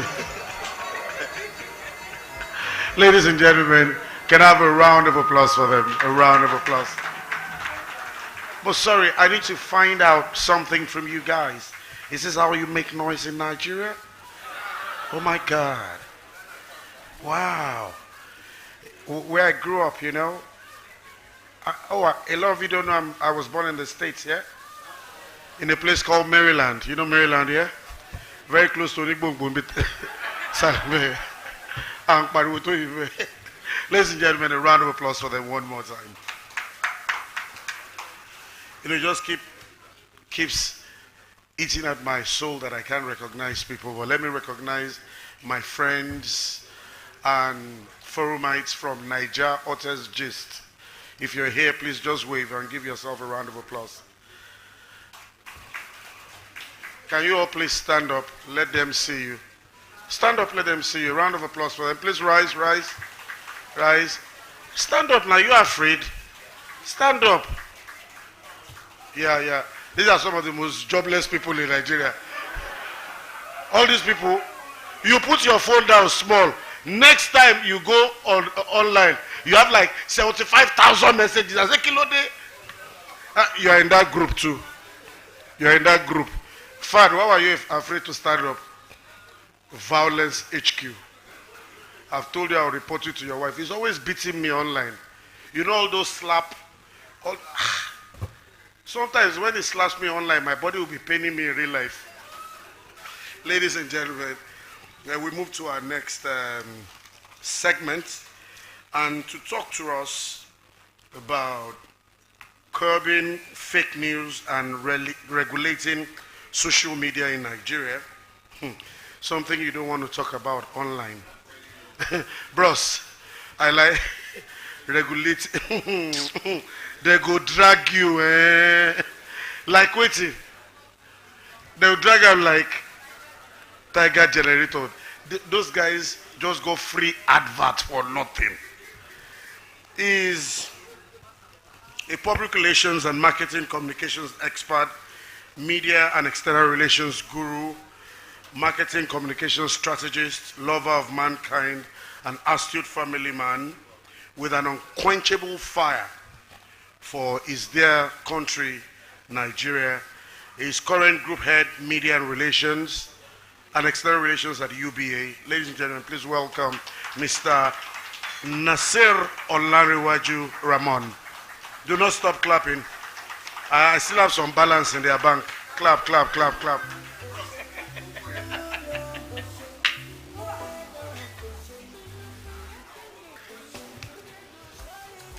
You know, when I was told to deliver this paper, I was extremely scared. I was scared based on what the MC said. You know, we that belong to the other age group,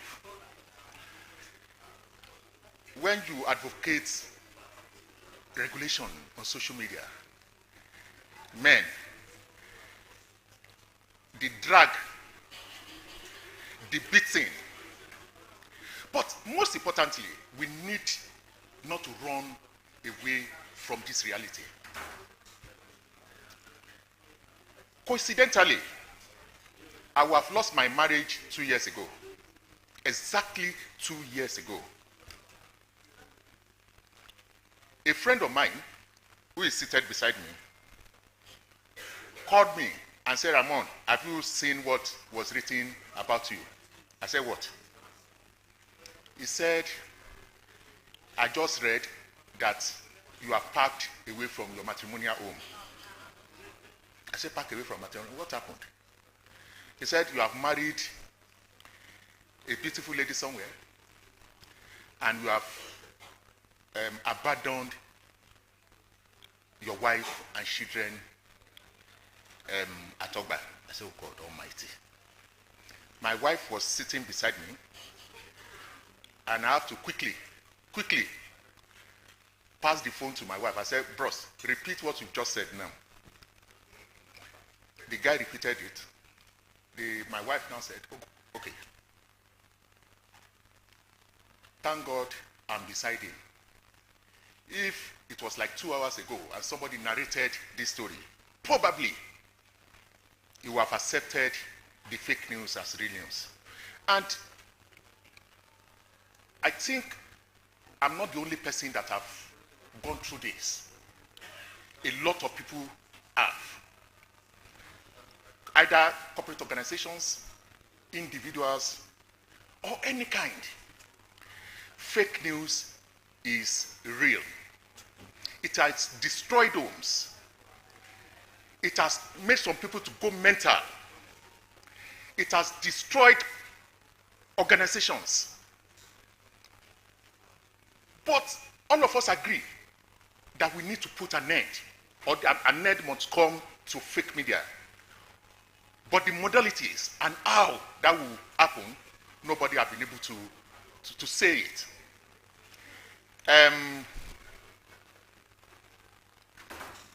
What I know is that fake news destroys humanity. It destroys essence of living. If you don't deal with it, it will deal with us one day and might destroy us. So that's my introduction. I thank you guys for listening, and I thank Bodex for inviting me. She says she is a shy person. I'm more shy than she is. And her speech was like, how many minutes? 3 minutes. Mine will be like 1 minute. But, gentlemen, the rise of social media has offered us numerous advantages. Probably without social media, Sega would not be here this afternoon. Are we? Most of us did not know this man until some few years back. Today is a common trend or a common force in our respective lives. And I can attest to that. I had a big issue 3 or 4 years ago. That was my first time of meeting him. And I want to thank him publicly for what he did and what he has continued to do for some of us. Thank you, Sega. So,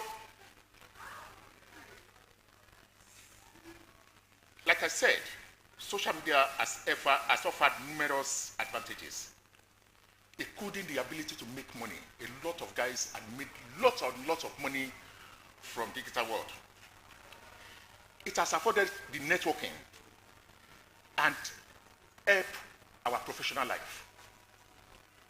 It has helped us to break barriers, create content, help our business to grow, and other opportunities. For these reasons, social media is a fantastic technological innovation. I don't think there's any other innovation that has affected the way we live like as the digital world has done in the past decade. Unfortunately, social media is also used for other reasons. And today, I want to talk about fake news and hate speech.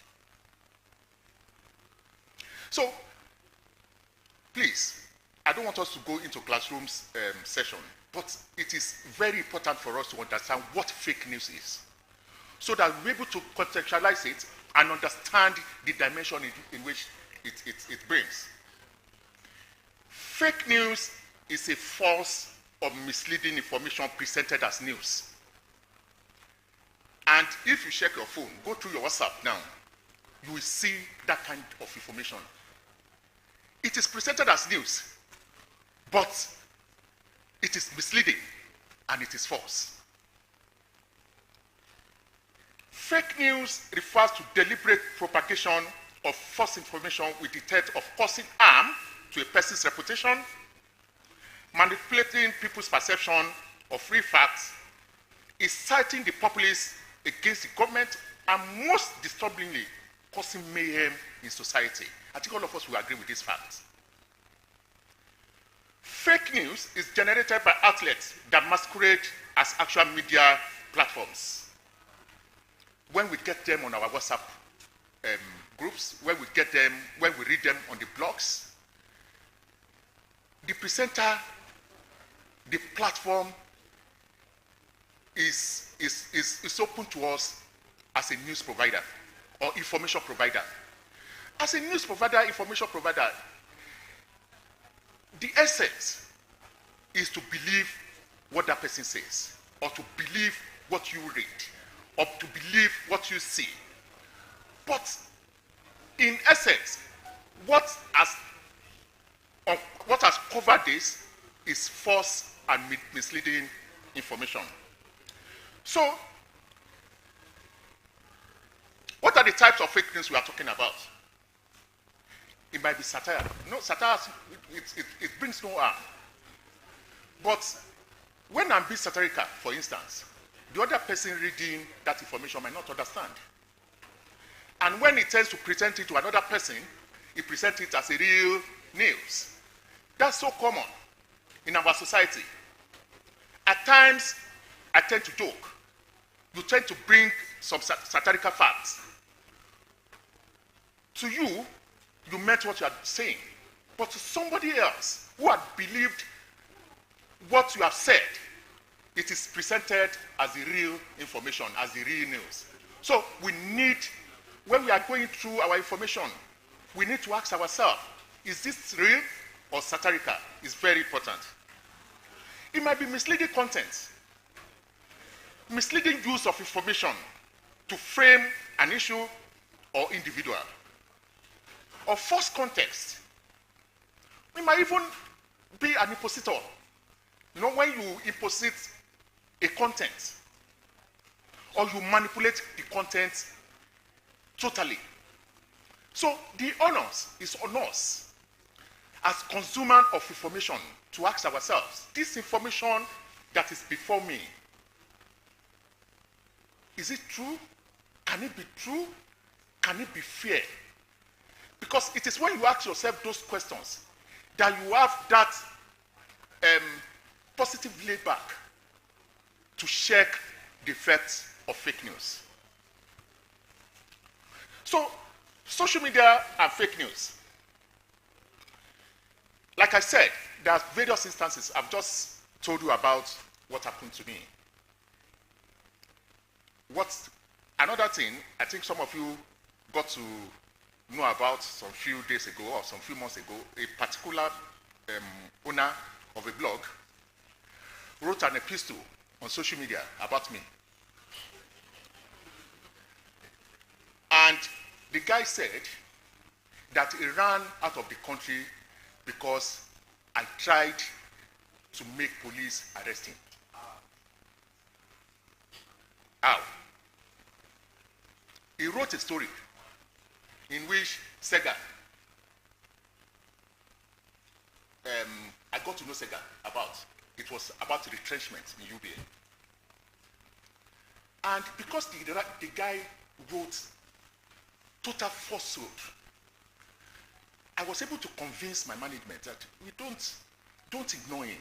Let us call him and explain to him. In short, Sega came to our office because of this. And we agreed that we'll talk to this chap. I called him on phone. I got his phone number through somebody that brought him into Lagos. I called him. He agreed to meet us at Alas Frances in Ikoyi. I was there with my group managing director, waiting for the guy, only to read on a tweet from him saying that Ramon yes, that by so doing, he's running out of the country immediately. 2 months ago, the guy came back on social media to come and say the same thing. You know, to those who don't know what had happened.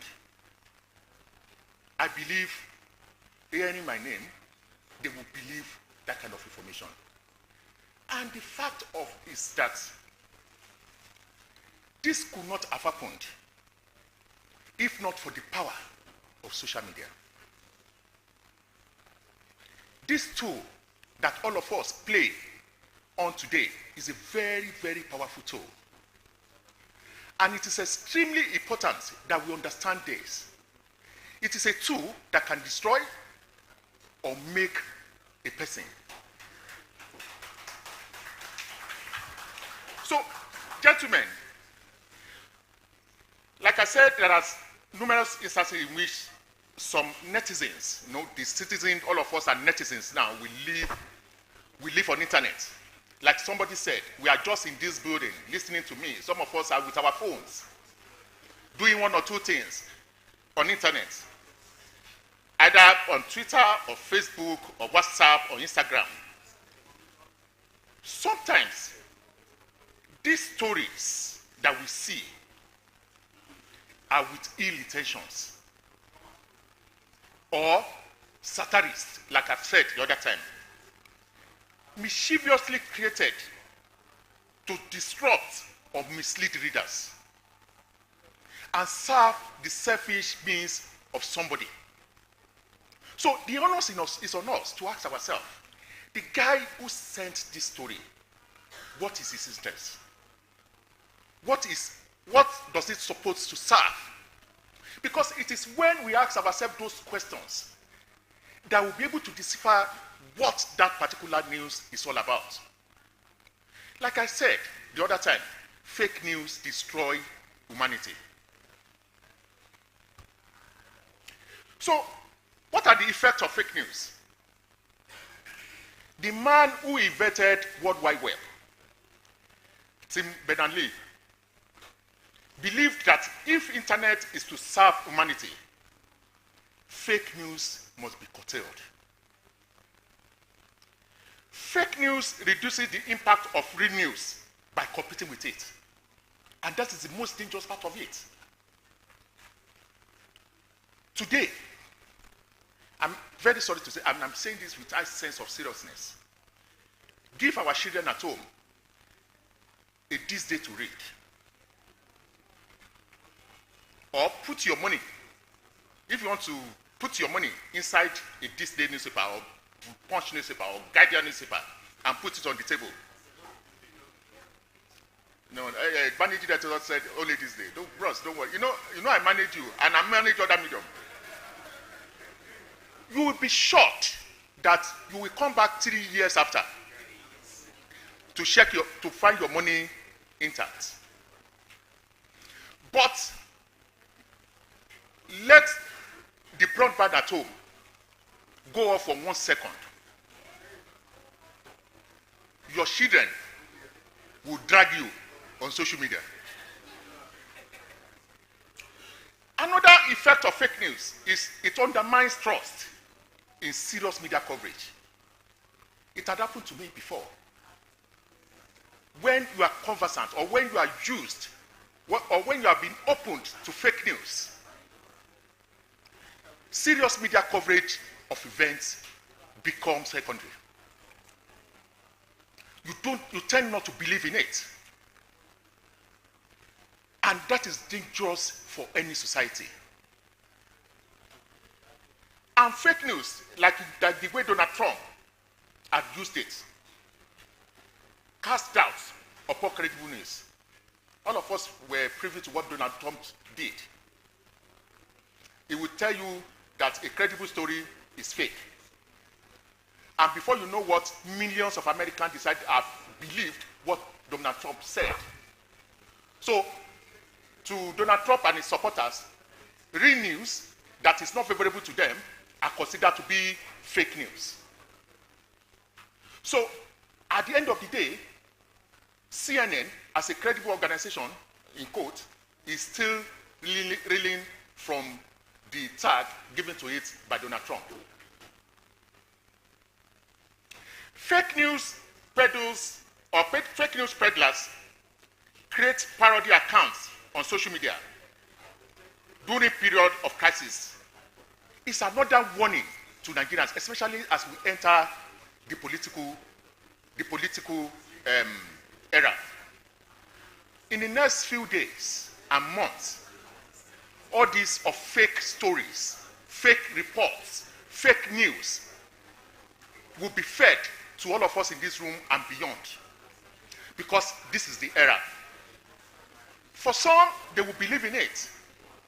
For few, it will destroy them. But my postulations is that let everyone be very careful of what we read, of what we see, and of what we forward. Although detecting fake news remains a challenge, it is necessary to curtail its spread before it causes more carnage to lives and national development. So, this brings me to the state of the news media. As you agree with me, the news media landscape has changed dramatically over the past decades. Through digital sources, there has been a tremendous increase in the reach of journalism, social media, and public engagement. Checking for news online, whether through Google, Twitter, Facebook, or local media platforms, has become ubiquitous. And smartphone alerts and mobile applications bring the latest developments to people instantaneously around the world. And that is the bedrock of the fake news we are discussing about. Because information dissemination now is democratized. Everybody in this room today are journalists, in quotes. Bolaji, the managing editor of this day, who is in this room, will tell us what it takes for a news to be published in this day. A reporter will write the story, somebody will cross-check, another person will cross-check before it gets to the editor. They will ask so many questions. If it is legalistic, they will send it to the legal department for interpretation. If not, they would do so many checks. But nowadays, the man who is publishing that story is the editor, is the reporter, is the desk editor, is the legal officer, is everything. So there is no check. And at the end of the day, it's feeding thousands and millions of people information that is not verified, information that can destroy, information that can do anything to the society. So, what is the responsibility for all of us? In this era, everybody has the responsibility to combat the scourge of fake news. This is very important because if we don't do it, it will destroy us and it destroy our society. This ranges from supporting investigative journalism, which is very, very important in any society. Though it is not, I have something I want to say, but I don't think it is right in this environment. Proper investigative journalism must be promoted because that is the only way you can move fake news away from real news. We should reduce financial incentive to fake news. Some of us are open to that. Like somebody said, I have a story about you. The story is false, but you just believe that the story must not be written. And therefore you give incentive. That incentive you give, what you have just done is to encourage that particular guy to do that same thing to another person, to another person, and to another person towards destroying the society. We should stop that. We should also improve our digital literacy among the general public. Without endangering freedom of expression and investigative journalism. Like the MC said the other time, when you talk about regulation of social media, on social media, to say, the drag that will follow you, may you survive it. However, as a serious society, we cannot and we should not run away from this. Factors such as source credibility, repetition, and social pressure affect information flows and the extent to which misinformation is taken seriously. When viewers or readers see trusted sources repeat certain posts, they are more likely to be influenced by that material. So you can now see that somebody writes a fake story, and what you see is another person repost it, other person forward it, the other person repost it, another person forward it. To an innocent reader, what you have just done is to accentuate that misinformation as a fact. Government has responsibilities. Government should encourage independent professional journalism. And government should promote regulation that is open to, how will I put it now, so that nobody will misquote me. That is open to everybody's to see. When you are talking about bills to regulate social media, the stakeholders, are they involved? What are the views of the various stakeholders? What inputs would they put in? Because every one of us agree that this thing is destroying us. But how best to go about it is what we have not been able to come around. So let us sit down, the various stakeholders, the social media influencers, everybody, the government, the legislators, and find out the best way that we can regulate this without harming freedom of speech, expression, and the rights. So, and government should also have aims so that it will serve as a disincentive to anybody that want to venture into that kind of business again. The public. The major work belongs to us as individuals. We need to protect ourselves against fake news and disinformation. What is it to gain from this message? If you ask ourselves that question, most often we will understand the reason why that person had done what he did. Relying upon a small number of like-minded news sources limits the range of material available to people and increases the ad they may fall victim to. All of us today, some of us belong to 1,000 WhatsApp groups, 500 WhatsApp groups. What you have just done is that you have opened yourself to fake news and not fake news. So if you don't ask yourself those critical questions that I've asked the other time, you will fall into these traps. I'm not saying you should not join WhatsApp groups, but make sure that the WhatsApp group that you join are credible. Anytime I see a fake news on any WhatsApp group that I join, I get it delisted. Immediately. I get it delisted. And if the owner of the platform call me, I will tell you that you have allowed your platform to be a source and to propagate fake news. What I've done is to help the guy so that next time he'll be able to tell his people or the other members in the group that if you are not sure of the information you have posted in this, please don't do. You have destroyed some people. You have destroyed some platforms. Please don't destroy my own people and don't destroy my own platforms. Gentlemen, I hope the panelists will do justice to what I've not said. Thank you so much. Thank you.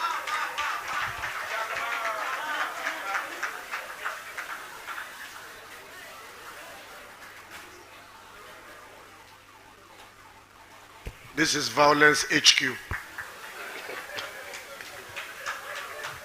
A round of applause for him. A round of applause. But you know, Mr. Ramon is very smart.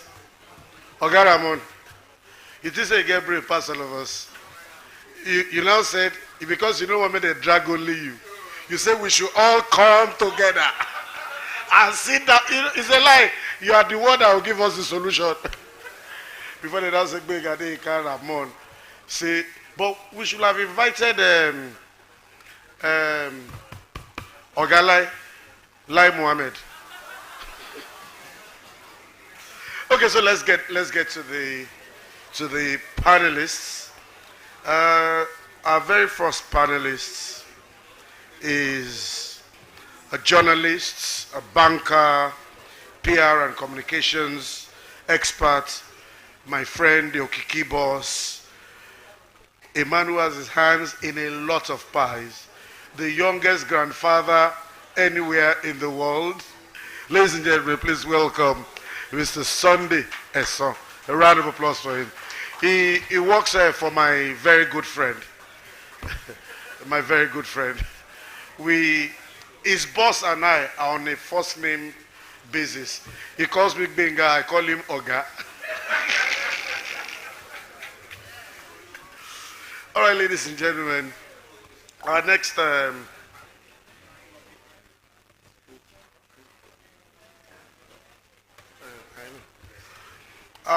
panelist is a woman that keeps chasing me everywhere. I'm tired. This is the third event I'm seeing her this week. What's happening? Is it my fault that I'm handsome? Who smiled? Who laughed? Who laughed there? Please welcome TV producer, content creator, host of Nigeria's foremost primetime talk show, Ways, my sister, my friend. She says she's an actor of play. Please welcome my sister, Osayuanem P. Saleh. A round of applause for her. Okay. Now, the moderator is one of Nigeria's few billionaires. Is listed on the Forbes list of media first 10. God bless you. Media gurus and media owners. Is a media mogul of note. Please welcome producer, director, filmmaker, Abuja Film Festival convener, a man with a large war chest when it comes to contesting election. We're in the same party, and our party will take over this country. Please welcome Fidelis Duka. But our party has not been registered yet, though. But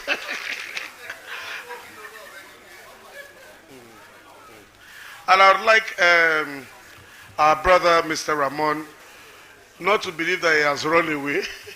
You are still in fire. So come and join your team. Now, I need a lawyer. I would have said I should sit down, but I'm a quack lawyer. I need a real lawyer. If you're a lawyer and you're here, can I see your hand up, please? Where? Okay, bros.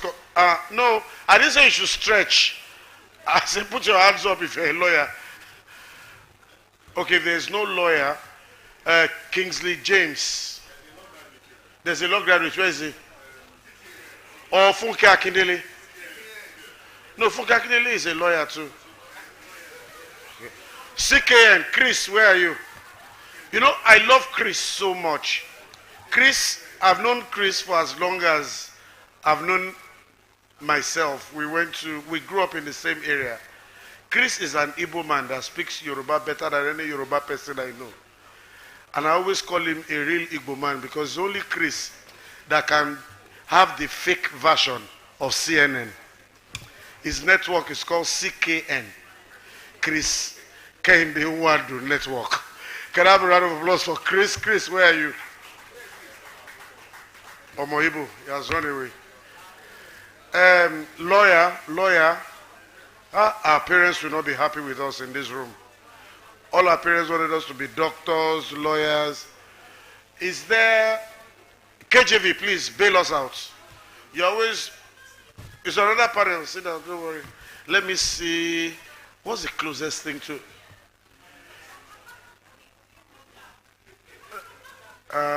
okay, anybody, I need someone to join this panel. Okay, I'll come drag you.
Now look at Sheon and tell me it does not look like a charge and bail lawyer. Over to you. You have 10 minutes. Fantastic. Yeah. No, I have the mic here. Thank you. Yes, a very good afternoon to our distinguished guests and, of course, the panelists. I'll try and make it as easy as possible. Interestingly, Mr. Lamont's paper was quite interesting. I was wondering why, at every point in time in his life, he was being dragged by social media people at every point. So, but you see, that's the interesting thing. For every one of us here, we've had an encounter. Like my wife was telling me just out there that if you see other people's story, you enjoy it, but then your own comes, you will know how it feels. So quickly, let me quickly start with. I will start with my sister, Osayuwame. Am I right? Osayuwame. I think I know the meaning. Owa, better. My sister Owa. I will start with you quickly. Based on the paper presented by Mr. Lamont, do you think we can put an end to fake news? Well, I don't think it's possible to end fake news. I was just having a chat with Aprokodoc and Shegelins there and said that, I think it is innate in a lot of human beings to actually look forward to evil gist about people. So if you take, for instance, what's happening with Gist Lover, I don't follow that blog. I don't know who the person is. I don't want to know. But there's just so much negativity and bitterness every time Gist Lover posts something. But guess what? It is with joy. In fact, there's a particular friend of mine, I keep warning her, stop sending me this thing. I'm not interested. But I said, whoever this Gist Lover is should make you class captain. Because truly, you are they derive joy. When those news come out, they want to share it, they want to talk about it. So people, I think, project maybe some insecurities that they have. So when they see people going through stuff or people talking about people, they naturally just want to go about it. So it is impossible, to end fake news. However, I'll still go back to what he said. There was something he said about media houses. Media is very expensive. Anybody that knows that you want to run a media outfit is very expensive. And I think I will blame a lot of corporate organizations and I'll blame their corporate comms departments not pushing what we are supposed to be doing. Now, there are credible sources in terms of who can actually come out to say they are taking out time to investigate before putting out the news. How much support do those outfits or those outlets, how much do they get? How much money are you putting there? So, Abroko Doctor, we're talking about the media houses, for instance, CNN and all the ones that you call the big names. Those people have a propaganda. They have an agenda.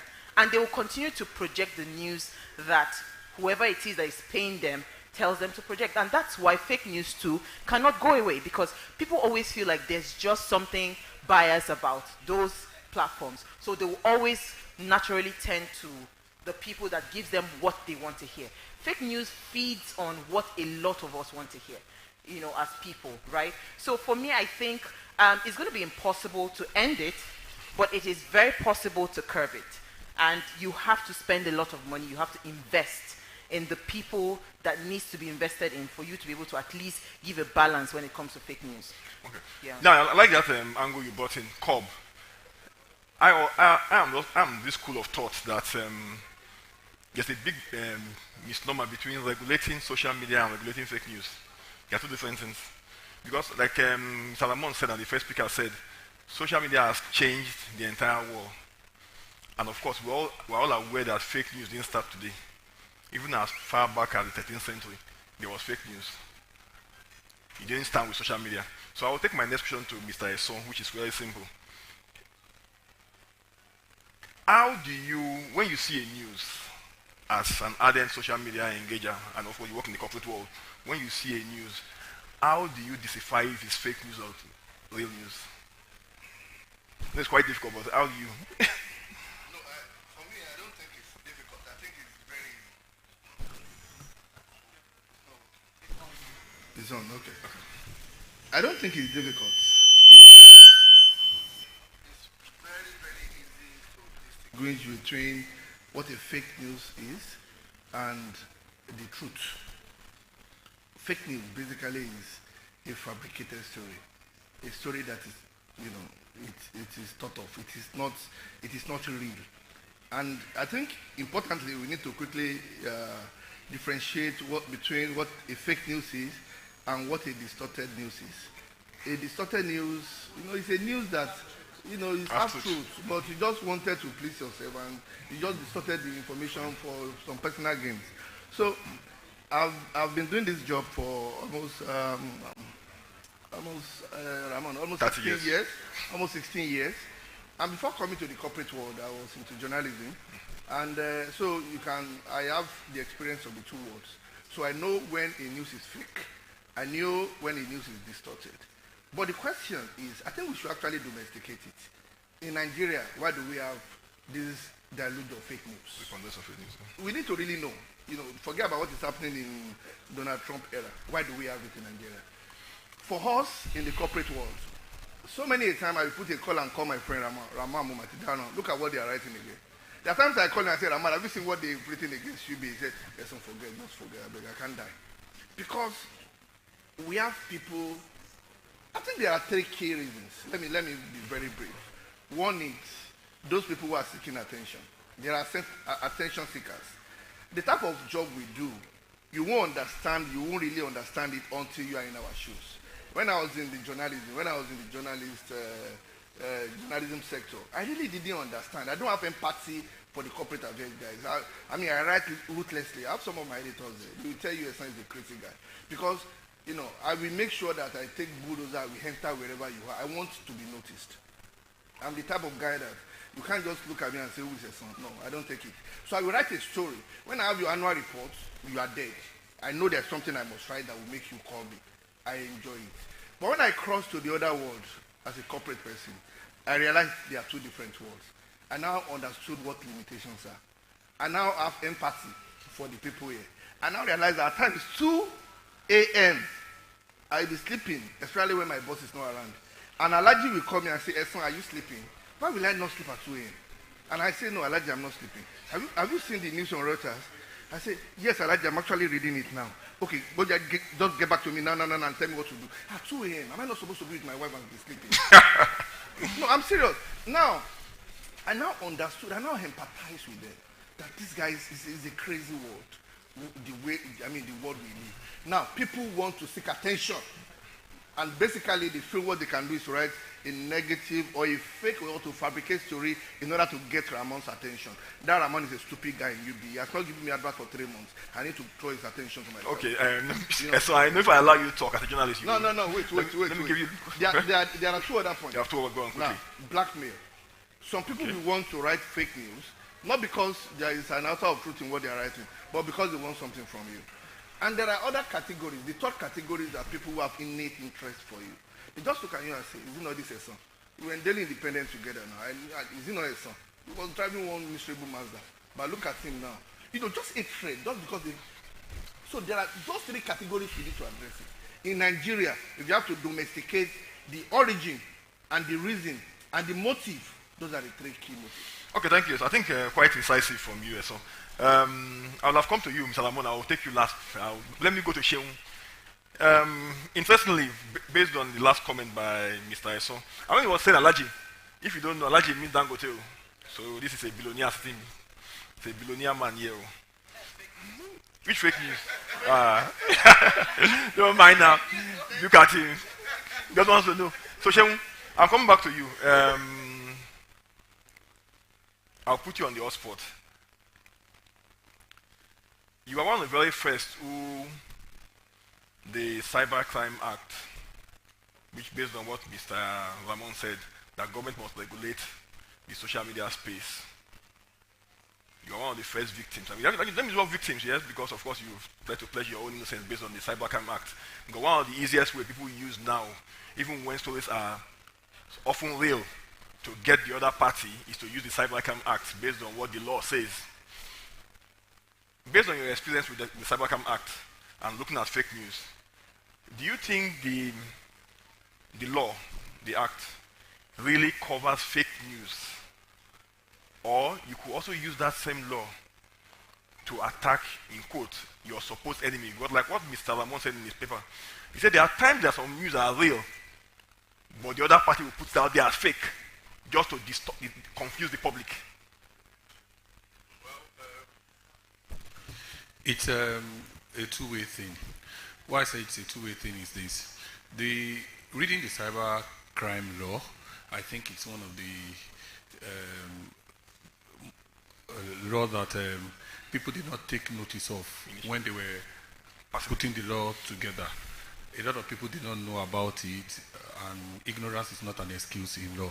So it just became a law one day, and then till now, a lot of people have not been able to do anything about it. Because I will explain to you. If you write a story today in the Punch newspaper, and Punch does not put it on their online, and you put the same story, same content online, if you want to take action, you cannot use the cybercrime law. You will sue for libel, which is not criminal, for the one written in Punch. But you will sue for criminal for the one that is online, and you could go to jail for 3 years. 5 years. 3 to 5 years, or face 5 million. Fine. 5 or 7 million fine, or both, based on the discretion of the judge. So it's a two-way thing. Most of the time, when you write stories, especially in Nigeria, if you look at the 4 or 5 cases of those who have had real issue with the Cybercrime Act, there was no way that they could have survived it. You understand? Because you were fighting institutions who had a long-term relationship with the police.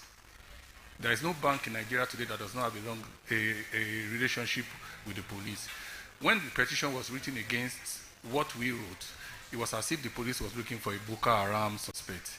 The way they took up the case, you understand?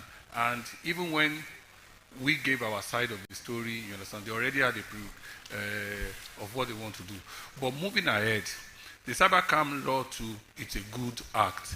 Why I say it's a good act is that some people deliberately just write falsehood.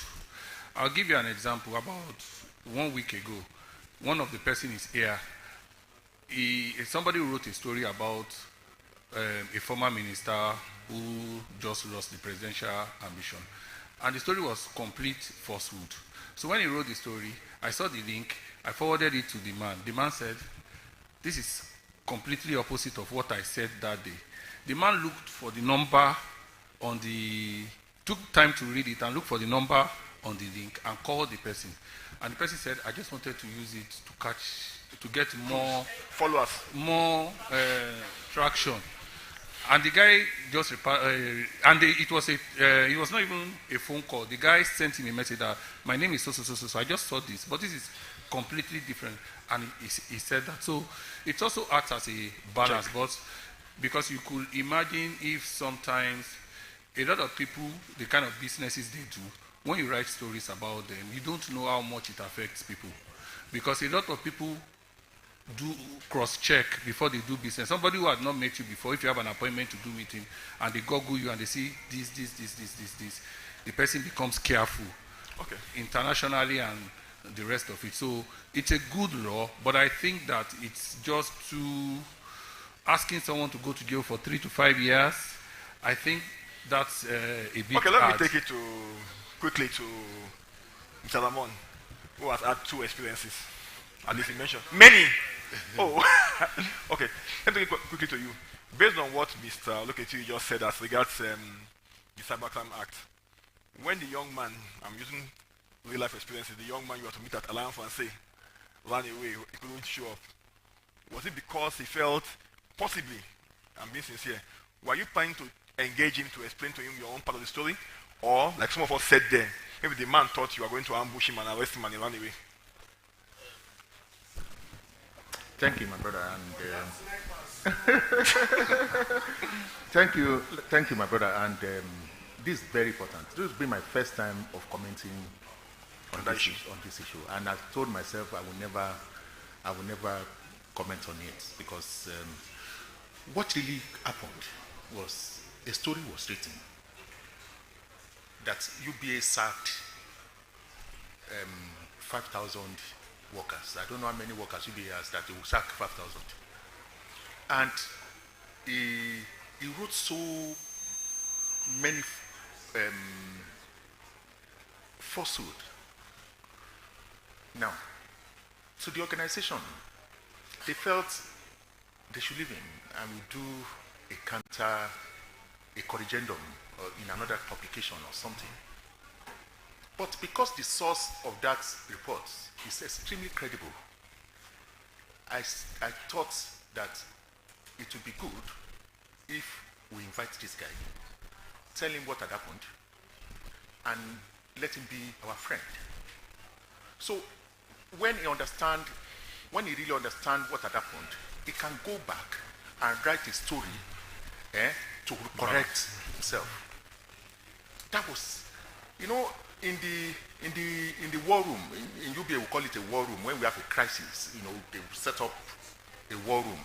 In the war room that day, my colleague is there. I was the only person that supported that, and I was vehement about it, because the way I positioned my thought, the owners of the bank told me that, oh yeah, Ramon, go ahead. And they asked the group managing director to follow me. So now the honor is on me to find the identity of the guy. I don't even know his identity. Nobody seems to know. Somebody just got to me and said, I should talk to an editor of a national newspaper. The guy brought him to Lagos. So I called the guy, who is a friend of mine, a very good friend of mine. I said, bros, do you know this guy? I said, yes. I want to get across to him. The guy said, no, that he has not spoken to the guy in 2-3 years. He abused him, abused his father, abused his forefather. I said, okay, give me his number, let me call him.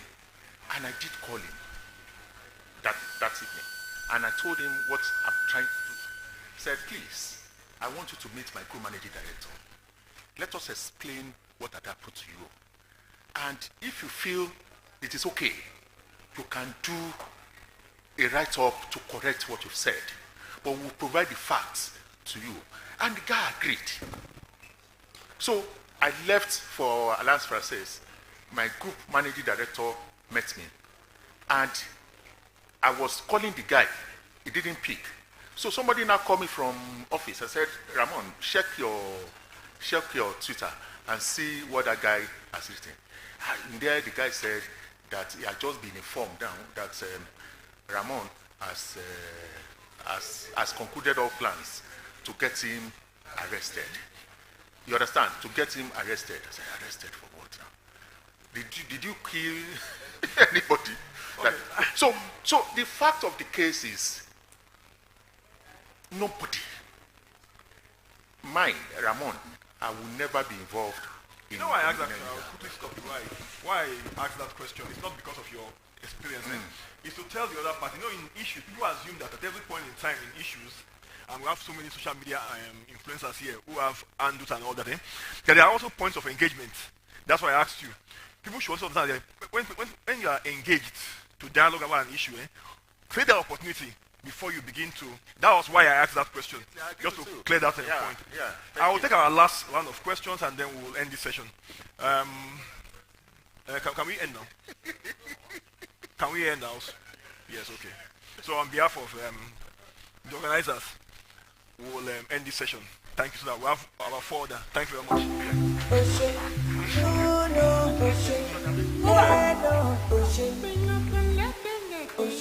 We'll take pictures, and I just realized that where's Bodex? Please take this down a little. I just realized now that Fidelis cannot write fake news, because I'll just threaten him. I will kill you. He will give up straight. Congratulations. Yoruba people are kneeling down. What of their mattress? You are not giving them mattress.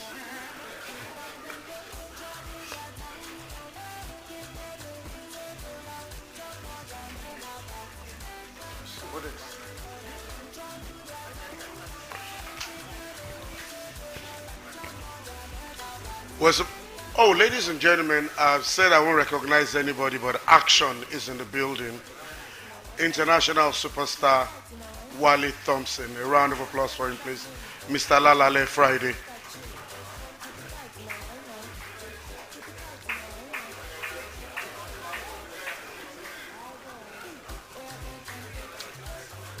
My wife hated that song so much that period. Because I swear to God, Friday I know they sleep for house. And she would like, la la le Friday.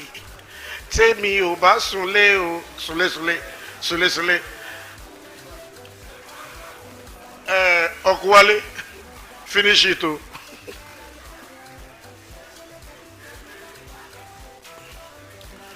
All right, we move to the next keynote speaker. The keynote speaker will be talking extensively, very extensively for like 3 minutes. All these people standing up. I'm the class captain. I will drag you people. I will drag you people. Hello. I will drag you online. Someone should take their pictures for me. Let me post it online. See the people causing trouble at this party.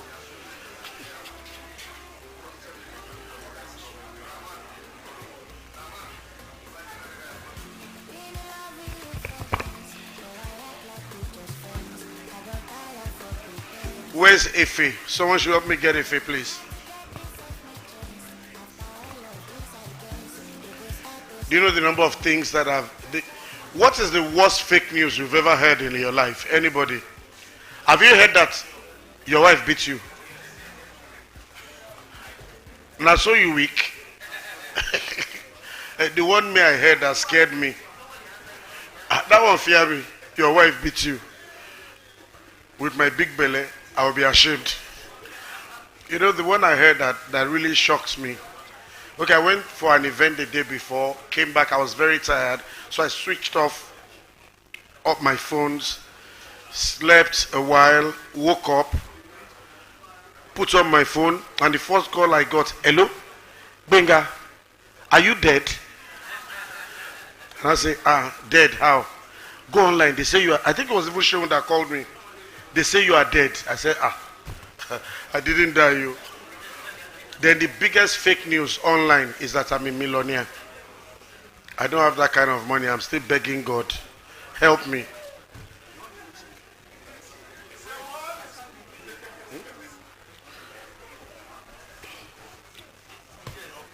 Okay, whilst we're waiting for our third keynote speaker, permit me to welcome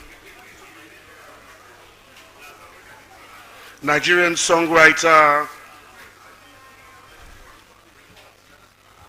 rapper, singer from the beautiful city of Kaduna. Used to work with the likes of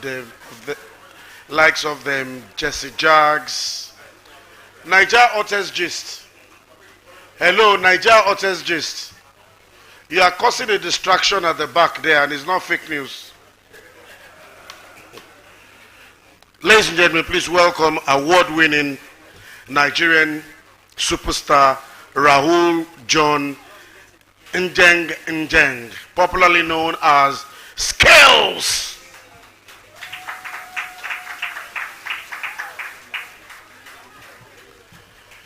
Skills, come remove them from her eyes.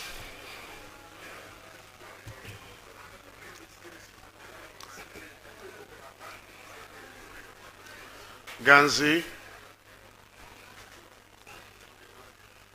DJ, if you're ready, we're ready. Skills, where you are? Drop it like it's hot.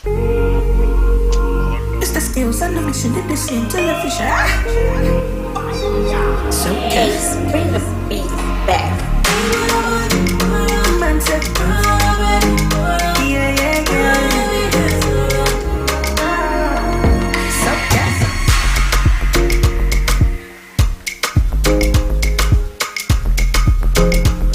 Yeah. Put your hands up. Yeah. Let's go. Everybody.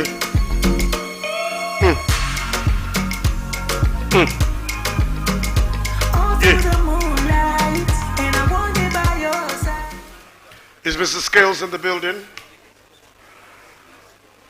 Madam Bodex. He's doing what? How?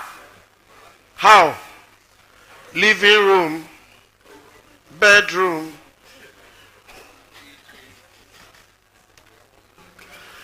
So, is he ready for us? One more time, ladies and gentlemen, award-winning superstar, internationally renowned rapper. Ladies and gentlemen, one of the best Nigeria has to offer. Welcome, Mr. S-K-L-E-S, Scales! Mr. Skills, I never should the same television. Showcase, bring the beat back.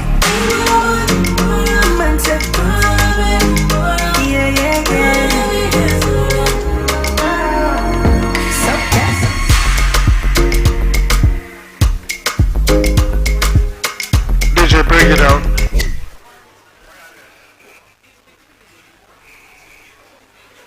So I just wasted that introduction. He paid me.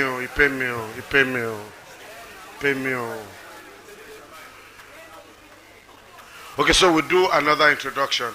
Oga, road manager, runner, just wave when you're ready, eh?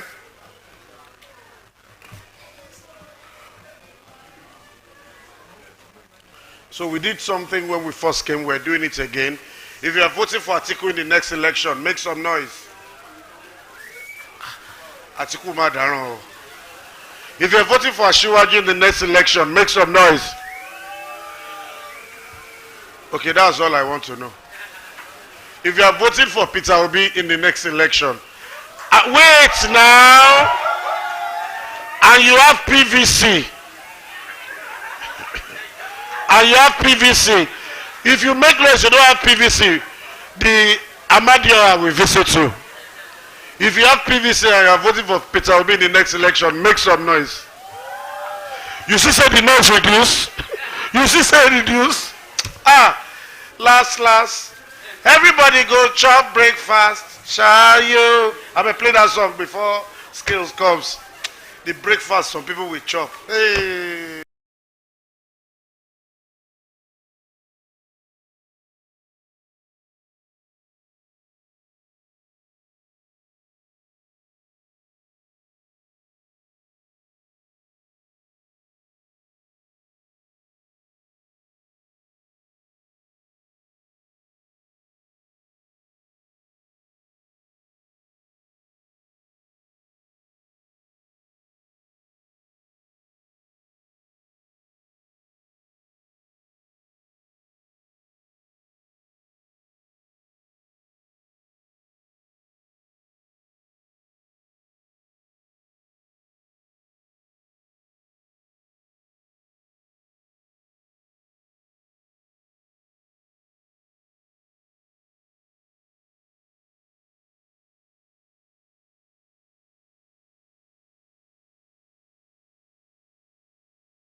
Babes, you are still looking for Burna Boy.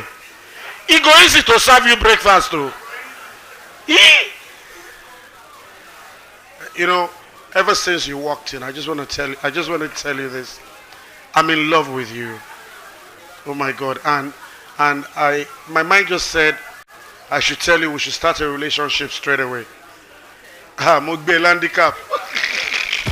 She manipulate my love, oh. I know holy, and I know that like the Baba Frayo, Mahayo, don't cry, yo. I need to go and shayo, I need to go and shayo, I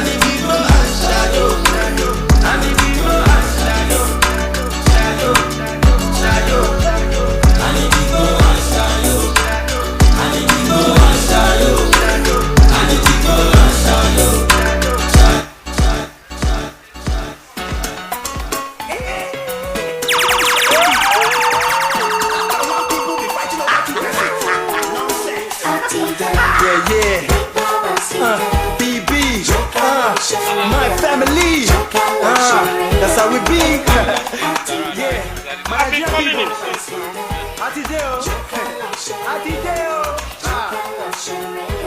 All right, ladies and gentlemen, it's about time to welcome one of Africa's finest, one of Nigeria's finest gift to the world of music is the internationally renowned, unshakable, unputdownable, irrepressible, untouchable, ladies and gentlemen, is Skills! It's the Skills Evolution, you can see to your vision. Showcase, bring the beat back. Yeah, yeah, yeah.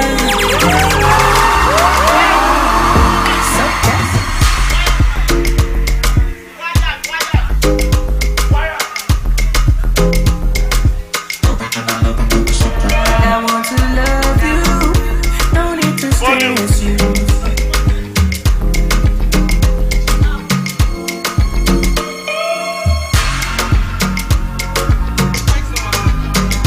Yeah. Okay, hold on. Please hold on. Ladies and gentlemen, sorry for that, little scuffle out there. But good to see everybody. You guys look amazing. If you're here and you're happy, you're excited to be here. When I say make some, you say noise. Make some. All right, DJ, let's go. Yeah. Thank you very much. You already know it's Skills. All right. Yeah. Okay, ladies and gentlemen, I put out a new album. It's called Sweet Distractions, and this is off the album. I want you guys to enjoy it. Listen, yeah. See, I give you all my loving, but you take it for granted. Take off, yeah, you keeping me granted. Now I'm acting frustrated, and you're acting degenerate. Original loving, no be second. See, I want to love you, no need to stress you. Kiss and caress you all through the moon. See, I want to love you, kiss and caress you all through the moonlight, and I want it by your side. With my kind of loving, I go kiss you all over your body. When I see you, I go rock your. I did miss you, and I want your body on my body, cause I need you. I did miss you, yeah. I go take a plane, take a boat just to get to you. You're the answer to my prayers, I feel blessed with you. In the morning when we wake and I did by you. You got me so, I want to love you, no need to stress you. Kiss and caress you all through the moon. See, I want to love you, kiss and caress you all through the moonlight, and I want it by your side. With my kind of loving, I go kiss you all over your body. When I see you, I go. Let's go.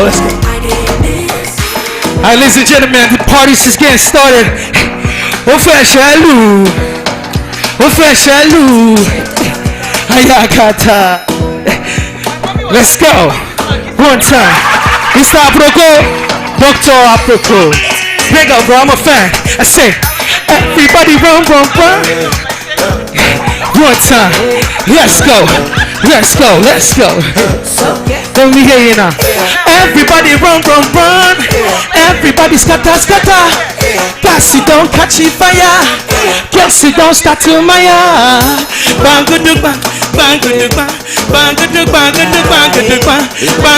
If you know the song, I want you to sing along right now. Manila Tojodu. Sir! Let's go. I want to make cool tempo. Yeah. Sir, Manila Tojodu Bega. Yeah. As you went on road, remember. I say,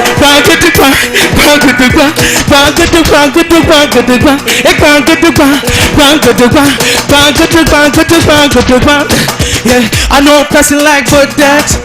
I know a fine senorita. They call me young Dangote. Hello, hater, nice to meet ya. We know they wear the same knicker. Yeah, we know they run the same agenda.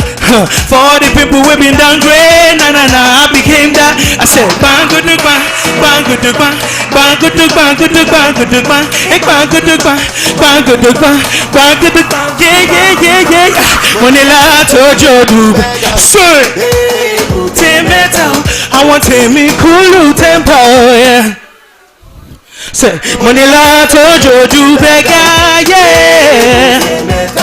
As you went I road remember, cool. I say, bang good bang, bang good bang, bang good bang, good bang, good bang, bang good bang, bang good bang, bang good. Hold on. Sing this song. Say, hey yeah, everybody run.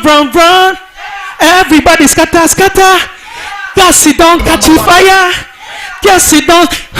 Then they call me Yo, like my name not Davido, cause they see me for TV and not there for radio. I don't pay my dues, yo. You can keep the changing, yo. Tell the people where they owe me, make them pay. I say bang good bang, bang good. Hey bang good bang good.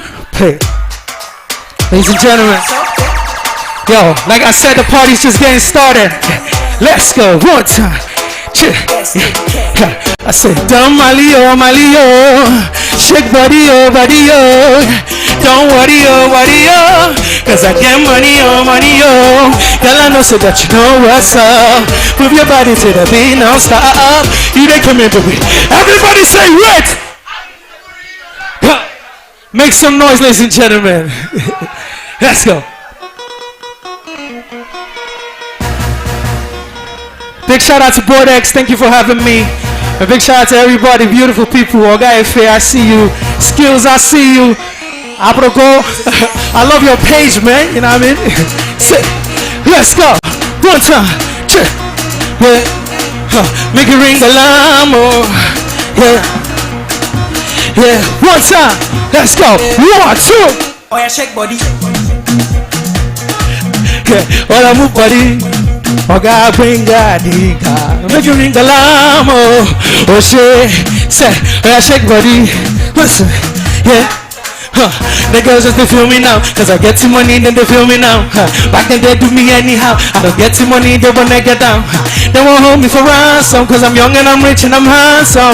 They won't know where I come from, or they runs from Lagos to Lord. Sing with me now. All the blessed love of the sea just they make me they shout, yeah. I say all the blessed love of the sea just they make me they shout, yeah. They hold me for ransom, cause I'm young and I'm rich and I'm handsome. They won't, oh yeah, put it, one time, say 1, 2, oh yeah, shit. Yeah, oh yeah, move body, yeah, make it ring alarm, oh shit, yeah, oh yeah, shake body, yeah, listen, yeah, coupe de calema, sagacité, équilibré, farotema, décalé, cricata, pom, so mucho, calopere, say, oh the blessed love of the sea just make me the shout, yeah. I say, oh the blessed love of the sea just make me the shout, yeah. They hold me for round, cause I'm young and I'm rich and I'm handsome. They want home, one more time, ladies and gentlemen, 1, 2, oh yeah, shake body, yeah, come on body, yeah, make it ring alarm, oh shit, yeah, oh yeah, shake body. You want to tell me one last story before I go, yeah. Now these I now wear now. I they take all the girls unaware now. I'm the man of the year now. Now my music they blow everywhere now. All the way from KD, the whole world now just to hear me. Hey, my head touches to hear me, and nobody feed that would dare me. Yeah, say all the blessed love of the sea just to make me the shout. Yeah, I say all the blessed love of the sea just to make me the shout. Say all the blessed love of the sea just to make me the shout. I say all the blessed love of the sea just to make me the shout. They hold me for ransom, cause I'm young and I'm rich and I'm handsome. They won't hold me for ransom, cause I'm young and I'm rich and I'm handsome. Oh yeah, shake body, thank you very much. Ladies and gentlemen, the incredible skills. Ladies and gentlemen, the incredible skills. Skills. I started singing the last Shake Body song until I got to, cause I'm young and I'm rich. And I'm handsome. I said, no be me. Ladies and gentlemen, one more time, a round of applause for Skills. You are dancing, oh. A round of applause for skills.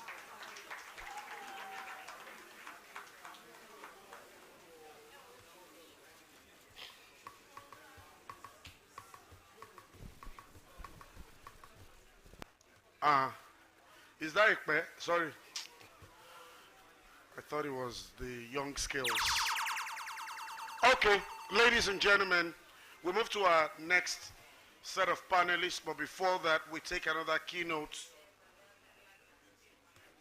A very long 3-minute keynote speech. And talking to us is one of Nigeria's most influential men in music, hip-hop culture aficionado, super writer, poet, rapper, award-winning manager, and akokite. You can't go to Unilag and not be all of those things. Ladies and gentlemen, great akokites. There's some people who went to school here. Ladies and gentlemen, permit me to welcome one of the early evangelists of what became mainstream urban music in Nigeria that we all call, what do we call it now? Afrobeats. Ladies and gentlemen, my friend, my brother, it used to be Now Music, but it's Now Money. Ladies and gentlemen, Moses Osasoge Omorogwe, popularly known as Efe Omorogwe. A round of applause for him.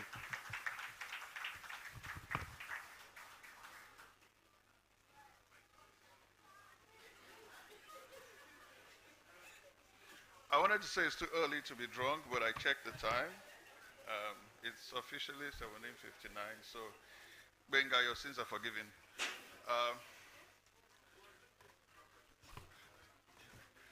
Great to be here with you, distinguished ladies and gentlemen. Moses Osasoge Omorogwe is my father's name. My name is Efe Omorogwe.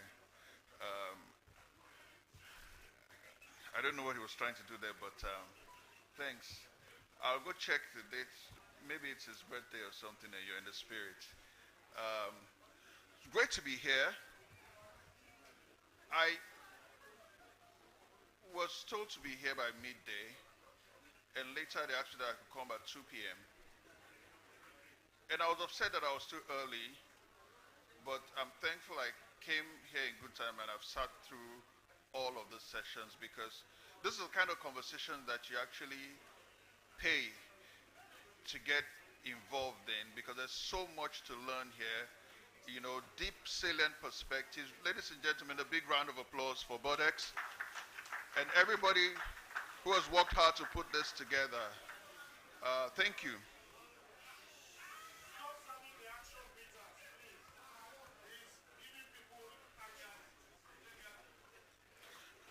I'm supposed to give a keynote on parenting in the social media age. But let me start with a disclaimer. I'm no expert in parenting. I'm in class just like most of you guys here. And my report card would confirm how good or bad I've been at it. When the last of my kids turned maybe 21, or maybe even 31. Because as it is with parenting, so it is with any regular education process. How good a teacher you are, how good a school you run, is determined by the quality of the products that pass through that institution. But I'm going to share my thoughts, my personal stories, my personal perspectives. Maybe it just might connect with someone. Maybe you just might find something useful in it. So I would start by throwing this all back to 1981. Please pay attention to this story. It's a very important story to me. In 1981, 3 kids primary 5, Igogwadu Primary School, Okumagba Layout, Warri. 3 kids, 3 young boys.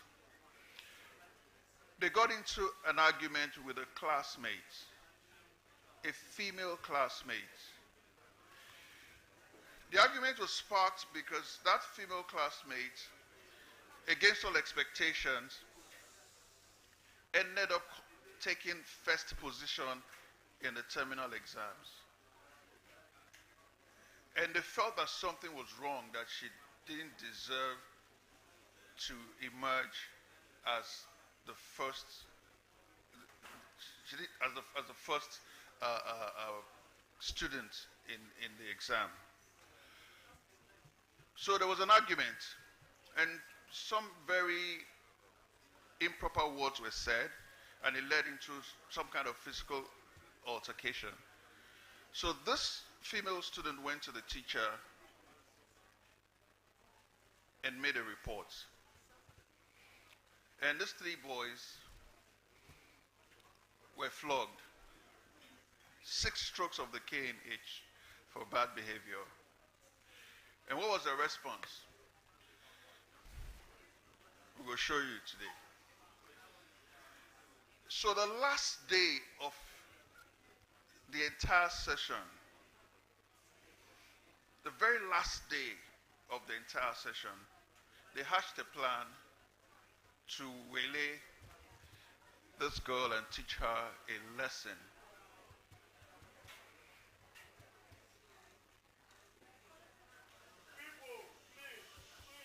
And they did. They stopped her, corner of a street, deserted, and one of the guys pushed her and said, "It's the end of the term. It's just you and me here. If I bruise you here, what will happen? There's no teacher to report to." But she wasn't intimidated. So she pushed back, and a fight ensued. 2 out of these 3 kids jumped this girl, but she fought back. She didn't back down.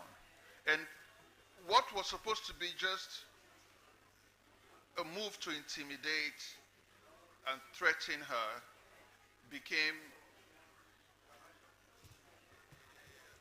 a fight for survival. Their ego was bruised because the first guy, a little boy, 10, 11 years old,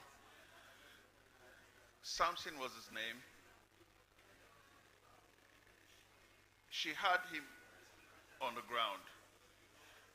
And the next thing that she did was the most humiliating thing we did to kids back in the day when the fight broke out.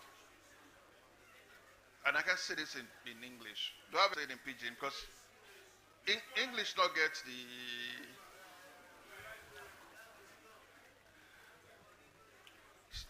Use this guy wipe ground,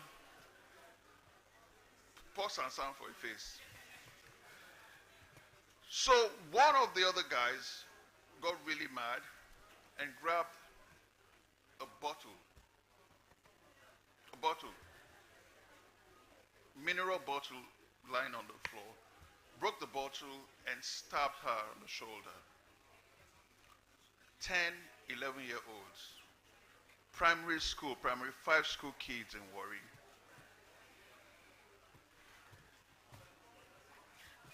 Let me not tell you what happened after. When she was stabbed, I felt a degree of fear that I've not felt before. And instinctively, I rushed at my friend, my classmate, and tried to struggle with him to... With brother, they got the police and they were picking up all of us, one after another, gate to gate. And they came and they told my mom that I was in a fight where somebody was stabbed. And my mom said,